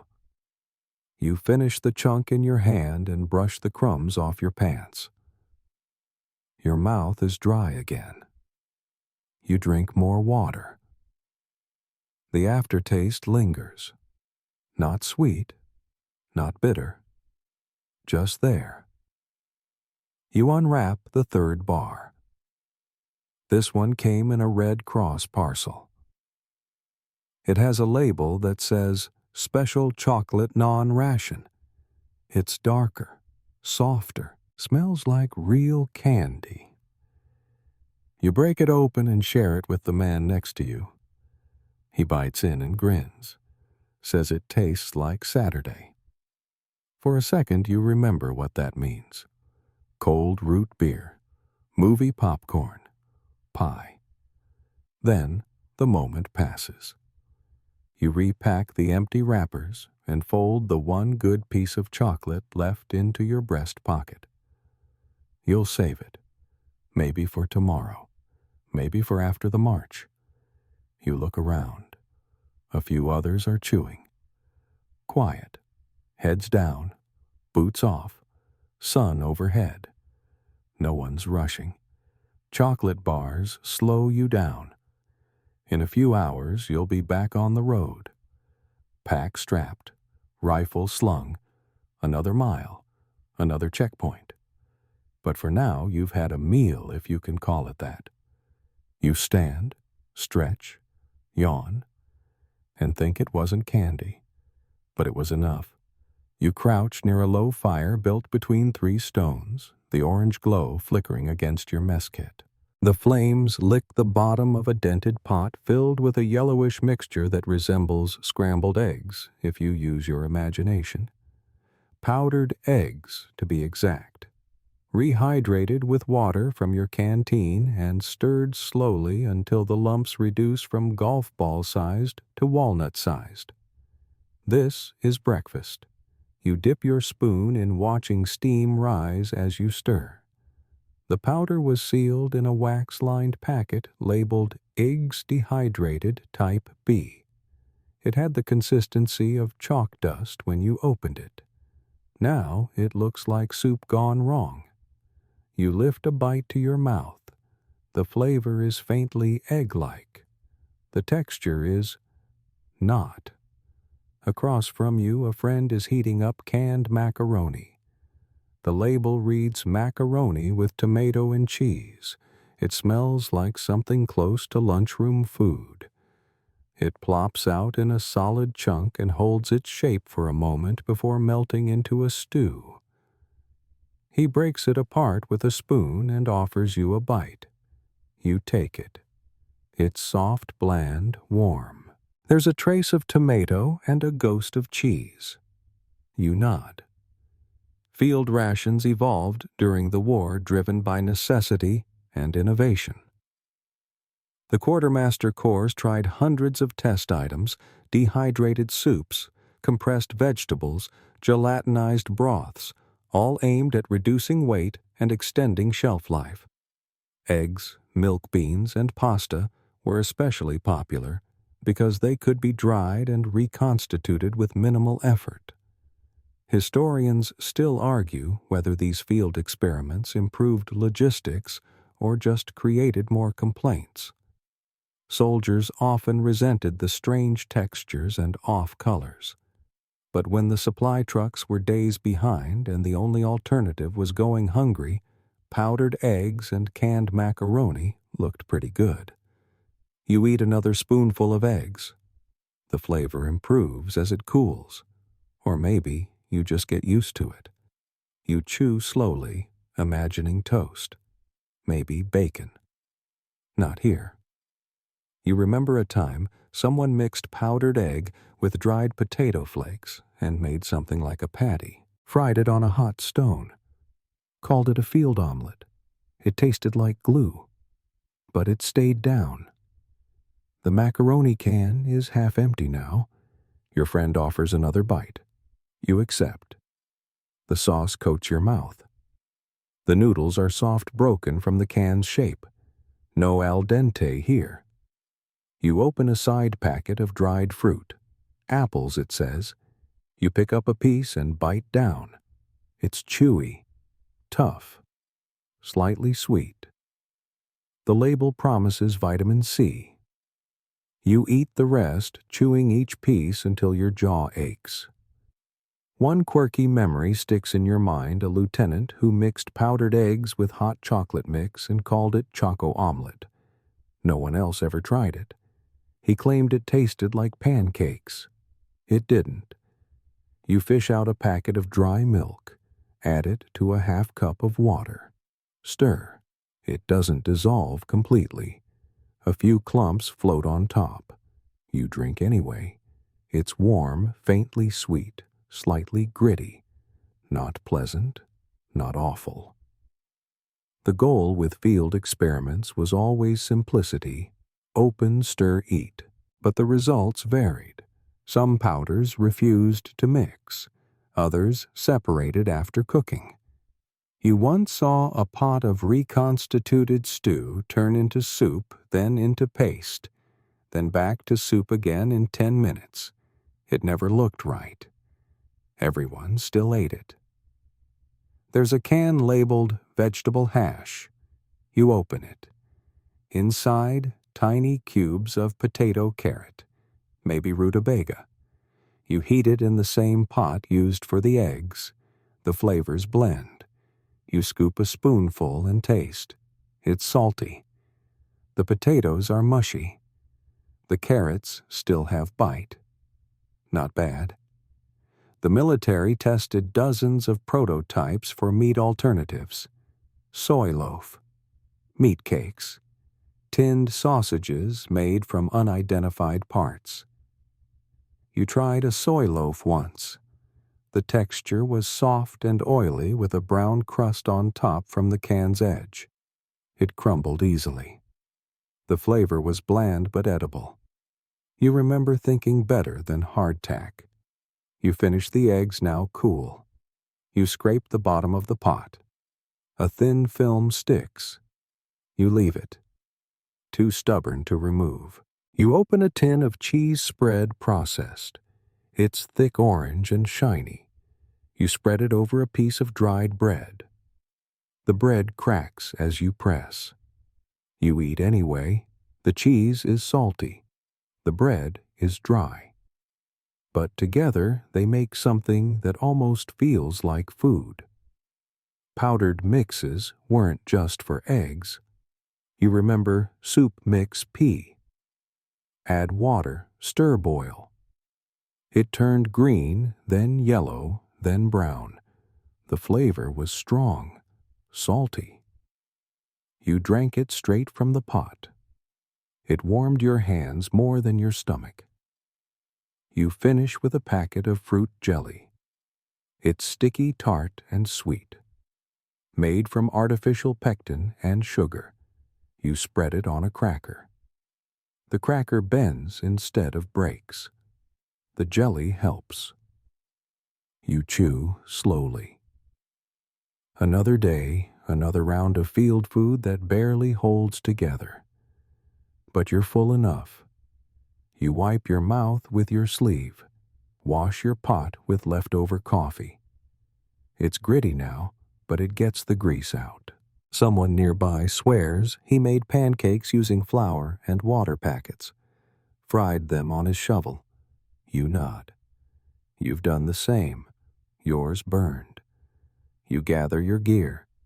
Tuck the empty cans into a disposal sack. Shake off the crumbs. Sling your pack.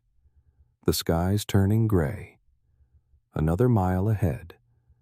Another chance for dry eggs. Another test of what a meal really is. You enter the mess hall with slow, measured steps. The door swings open with a dull squeak. Inside the room hums with clinking utensils, shuffling boots, and the low murmur of voices saying just enough to break the silence, but never more than needed. Long wooden tables stretch across the space. The floor creaks. The air smells of boiled potatoes, meat fat, and overused dishwater. You grab a tray, aluminum, slightly bent edges, dull from years of scrubbing.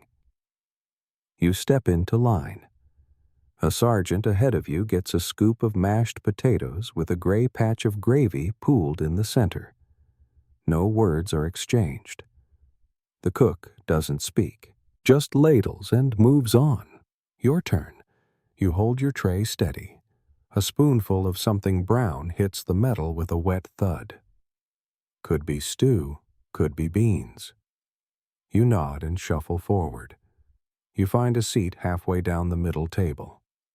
There's space between you and the next man, just enough to eat in peace.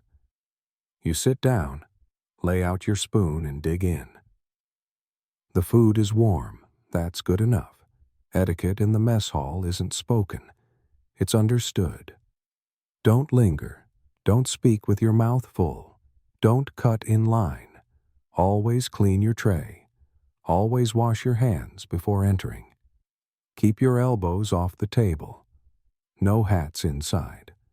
You glance around. Boots scuff quietly against the floor. A corporal across from you wipes his spoon between bites. He holds it like a pen, dainty and practiced. You chew in silence. The mess sergeant patrols the far end, checking portions, inspecting trays, nodding occasionally. He wears his apron like armor. He's been here longer than anyone. Historians still argue whether these rituals of eating built discipline or just maintained the illusion of order. Either way, the routine matters, even if the food never changes. You try the meatloaf. It's crumbly, slightly sweet. Tastes like it was baked in a can. Probably was. You mix it with potatoes. The two blend into a beige paste. You chew slowly. The man next to you eats faster, shovels the food in, doesn't speak, doesn't look up. You respect that. There's a basket of bread near the end of the table. You reach for a slice. It's dense, stale at the edges. You dip it into your stew and take a bite. It softens. Better that way. You remember once eating with an officer.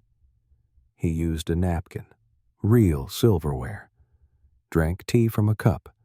The rest of you used tin mugs and bent forks. No one said anything. That's just how it was. A quirky story goes around about a private who tried to eat soup with a fork for 3 weeks straight. Said it helped him lose weight. Eventually, the mess sergeant handed him a spoon without a word. The man nodded and used it. There's canned green beans today. Lukewarm, soft, oversalted. You eat them one by one. The taste is tolerable. The texture forgettable. You finish your tray, sip the last of your water, and wipe your spoon clean. There's a bucket by the door for utensils. A tub of grayish soap water for trays. You dip yours in Swish It once, then slide it into the drying rack. Done. You step outside. The air is cooler, fresher. The mess hall door swings closed behind you with the same dull squeak. A line is forming again. Second wave. Meal times rotate. Early crew eats first. Guards last. Kitchen crew always eats standing up behind the counter or near the back door. Their meals look the same, but they eat faster, always moving. Once you were on cleaning duty, had to scrub the trays, wash the pots, wipe down every table. You saw what people left behind: crumbs, crusts, half-eaten bread, unfinished meat. Some meals looked barely touched. Others were scraped clean. You wondered why. You remember a Sunday when the mess hall served real eggs, not powdered, not rehydrated, real shells cracked by hand. The line stretched out the door. The eggs were overcooked rubbery yellow-gray. But they were real. No one complained. The mess hall had rules, but they weren't posted. They lived in the routine. Quiet steps, full trays, quick bites, empty benches, back to work. You walk toward the barracks. Your stomach is full enough. Your mouth still tastes like salt and gravy. You don't mind. Tomorrow's meal will be the same. Maybe hash instead of stew. Maybe carrots instead of beans. But the tray will feel the same in your hands. The line will stretch just as long. The spoon will clink the same way. And you'll eat, just like always. Because that's what you do. You sit alone beneath a canvas lean-to, rain drumming softly against the flap above your head. You're holding a small gray box, one corner, bent a faded label printed across the lid, medical ration, restricted. You open it carefully. Inside, there are plain crackers sealed in wax paper, a tin of concentrated broth, and a folded insert listing the contents in blocky typewriter font. No frills, no extras. You open the tin of broth first. It's labeled beef extract soluble. The inside holds a dense, dark paste, almost black. You scoop a small amount into your canteen cup and add warm water. The liquid turns reddish-brown, cloudy. You stir. The smell rises salty, rich, meaty. It reminds you of bouillon cubes. You take a sip. It's sharp, intense, nearly metallic. But it fills your stomach with warmth. This isn't a normal ration. It's a medical one, issued for illness recovery or special dietary needs. You were assigned it after 3 days of stomach trouble. The camp medic gave you the box without much ceremony, said it would help your gut settle. You nodded and took it. You unwrap the crackers. They're pale, flavorless, and hard around the edges.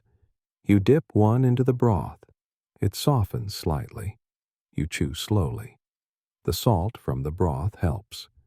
Medical rations had their own place in the supply system, separate from standard issue tracked carefully. They included low-fiber items, non-fat components, soft foods, and rehydration powders. You remember once getting rice gruel fortified. It was the consistency of pudding and the color of old paper. You ate it in silence, grateful not to vomit. Historians still argue whether these special diets truly accelerated recovery or just kept weak soldiers off the line. The documentation is sparse. The ingredients varied. But the intent was clear. Minimize suffering, reduce complications, maintain manpower. You open another packet. This one marked cereal bar, dry vitamin enhanced. It's a tan block, dense, gritty, sweetened faintly with honey powder. It tastes like compressed oatmeal. You take small bites. It sticks to your teeth. Your hands are shaky, not from cold, but from fatigue. You haven't kept much down in the last few days. The medic says to take it slow, just broth and soft starches. Nothing fried, no meat. You remember hearing about Ration M, the convalescent meal issued behind lines at hospitals or long-term camps. It included soft bread, stewed fruit broth, and rice. Sometimes tea, sometimes gelatin. It was bland by design. Once you received stewed apples in a metal cup. They were mushy, overcooked, dotted with cinnamon. You ate them with a fork. It felt like something your grandmother would serve. You didn't speak for the rest of the meal. The rain softens now. The sky remains heavy. You open a second broth tin, this one labeled chicken clear. The contents are nearly identical to the beef version, just slightly lighter in color. You add water, stir, sip. This one is smoother, less salty. You close your eyes and drink slowly. You unwrap a small white tablet. The packaging says Oral Rehydration Type B. You drop it into half a canteen of water. It fizzes lightly. When the bubbles settle, you sip. It tastes like lemons and medicine. You finish it anyway. Some medical rations included dried fruit slices, bananas, apples, peaches. Yours has none. Just a folded square of sugar-laced gum and a note at the bottom. Consume slowly. Avoid overexertion. You smile once. Then fold the box closed. A quirky mention in a field log once noted a soldier who pretended to be sick just to get the soft crackers and chicken broth. He swore it helped him sleep. When caught, he was reassigned to latrine duty. The box was taken. The crackers were missed. You lie back on your pack and stare at the lean-to ceiling. The drumming of the rain eases. The warmth from the broth lingers in your stomach. It's not filling, but it's enough. Special diets weren't talked about much. No one wanted to seem weak, but everyone knew that when your belly turned sour, your first thought wasn't pain, it was fear of going hungry. Some soldiers needed low-fat meals. Others needed high protein. One man couldn't digest flour. Another had ulcers. Rations adapted barely, but they adapted. Enough to keep you upright. You rest a hand over your abdomen. It's quiet now. No cramps, no nausea, just the faint pressure of food that isn't fighting back. That's a victory. You'll go back to regular rations soon. Back to hash meatloaf, powdered eggs. But tonight it's broth and crackers under a dry tarp with nothing exploding nearby. And that's more than enough. You sit quietly on a crate in the shadow of a supply tent, watching a spoon turn slowly in your hand. The edges are worn smooth. You hold it between thumb and forefinger the way someone might handle a pencil or a cigarette. But you aren't writing or smoking. You're just sitting thinking, remembering how this spoon bent, dulled, dented, has been part of every meal you've had since the first day of deployment. The food doesn't change much, but your thoughts do. And that's what sits heavier in your gut than any stew or sausage. It's not the calories or the texture or the endless salt. It's what they remind you of and what they can't replace. You lift a spoonful of cold potatoes to your mouth. They taste like nothing, not even like cold. Just a texture now, a chore. Eating has become mechanical. You don't look forward to meals, you just do them, like brushing your teeth or folding your socks. Part of the rhythm of surviving. Some days, though, when your guard is down, the taste of a certain ration, like the faint sweetness of a dried peach or the gritty warmth of a rehydrated soup, brings you back to something. A kitchen, a chair, a familiar voice. Then the bite is gone, and the feeling fades. Psychologically, food matters more than soldiers ever admit. Historians still argue whether military rations were more important for morale or metabolism. They sustained the body, yes, but they also reminded you in the simplest, most painful way of what you no longer had. You remember a friend who saved one square of chocolate from every ration, wrapped them in wax paper, labeled them with dates. He never ate them, said they were memories. When he got word from home that his brother had been drafted, he ate all 5 at once.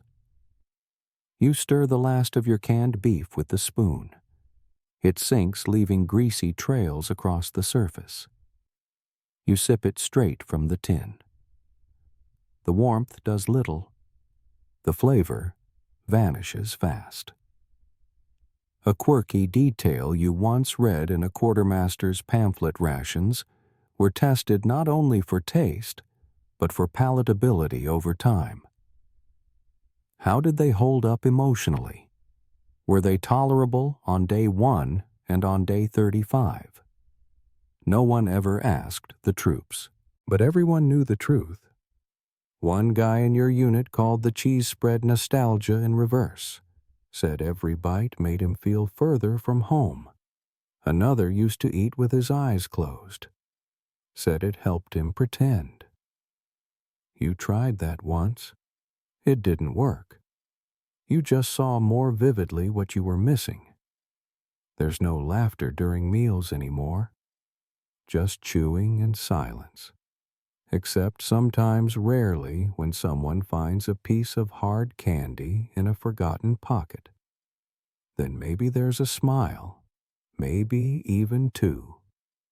You finish your meal slowly, scraping the tin one last time.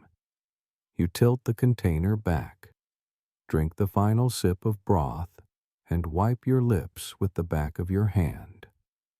The metallic aftertaste lingers.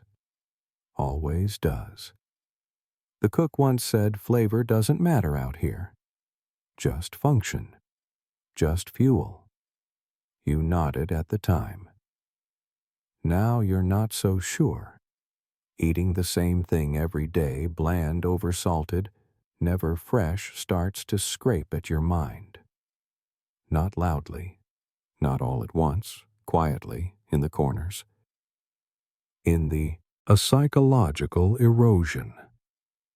You knew one man who wouldn't eat until his watch read exactly 1200. Said it gave him a sense of control.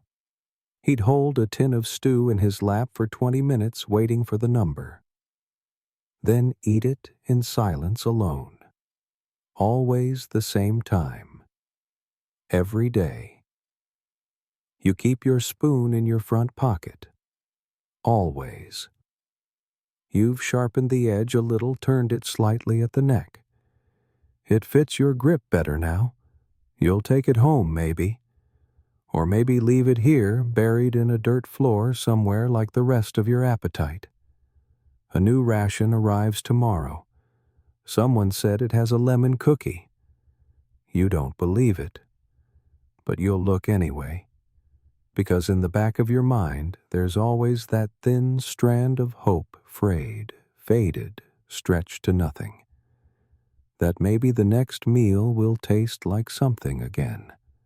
For now you stand, stretch your legs, and toss the empty tin into the disposal bin. It clatters against metal. Then silence. You walk away, belly full, mind not. That's what the food does. It feeds the body and reminds you what the soul is missing.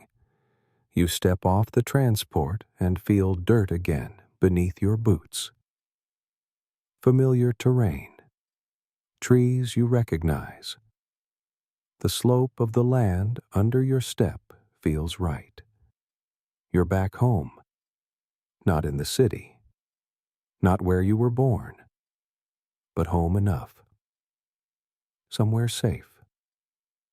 Somewhere where the air doesn't carry the weight of gasoline and cordite. Your pack is lighter. Your frame thinner. Your face older. You make your way to the house front porch. Squeaky door, warm kitchen air drifting out in waves of garlic onion and something baking. It's a smell you haven't known for a long time. You sit at the table.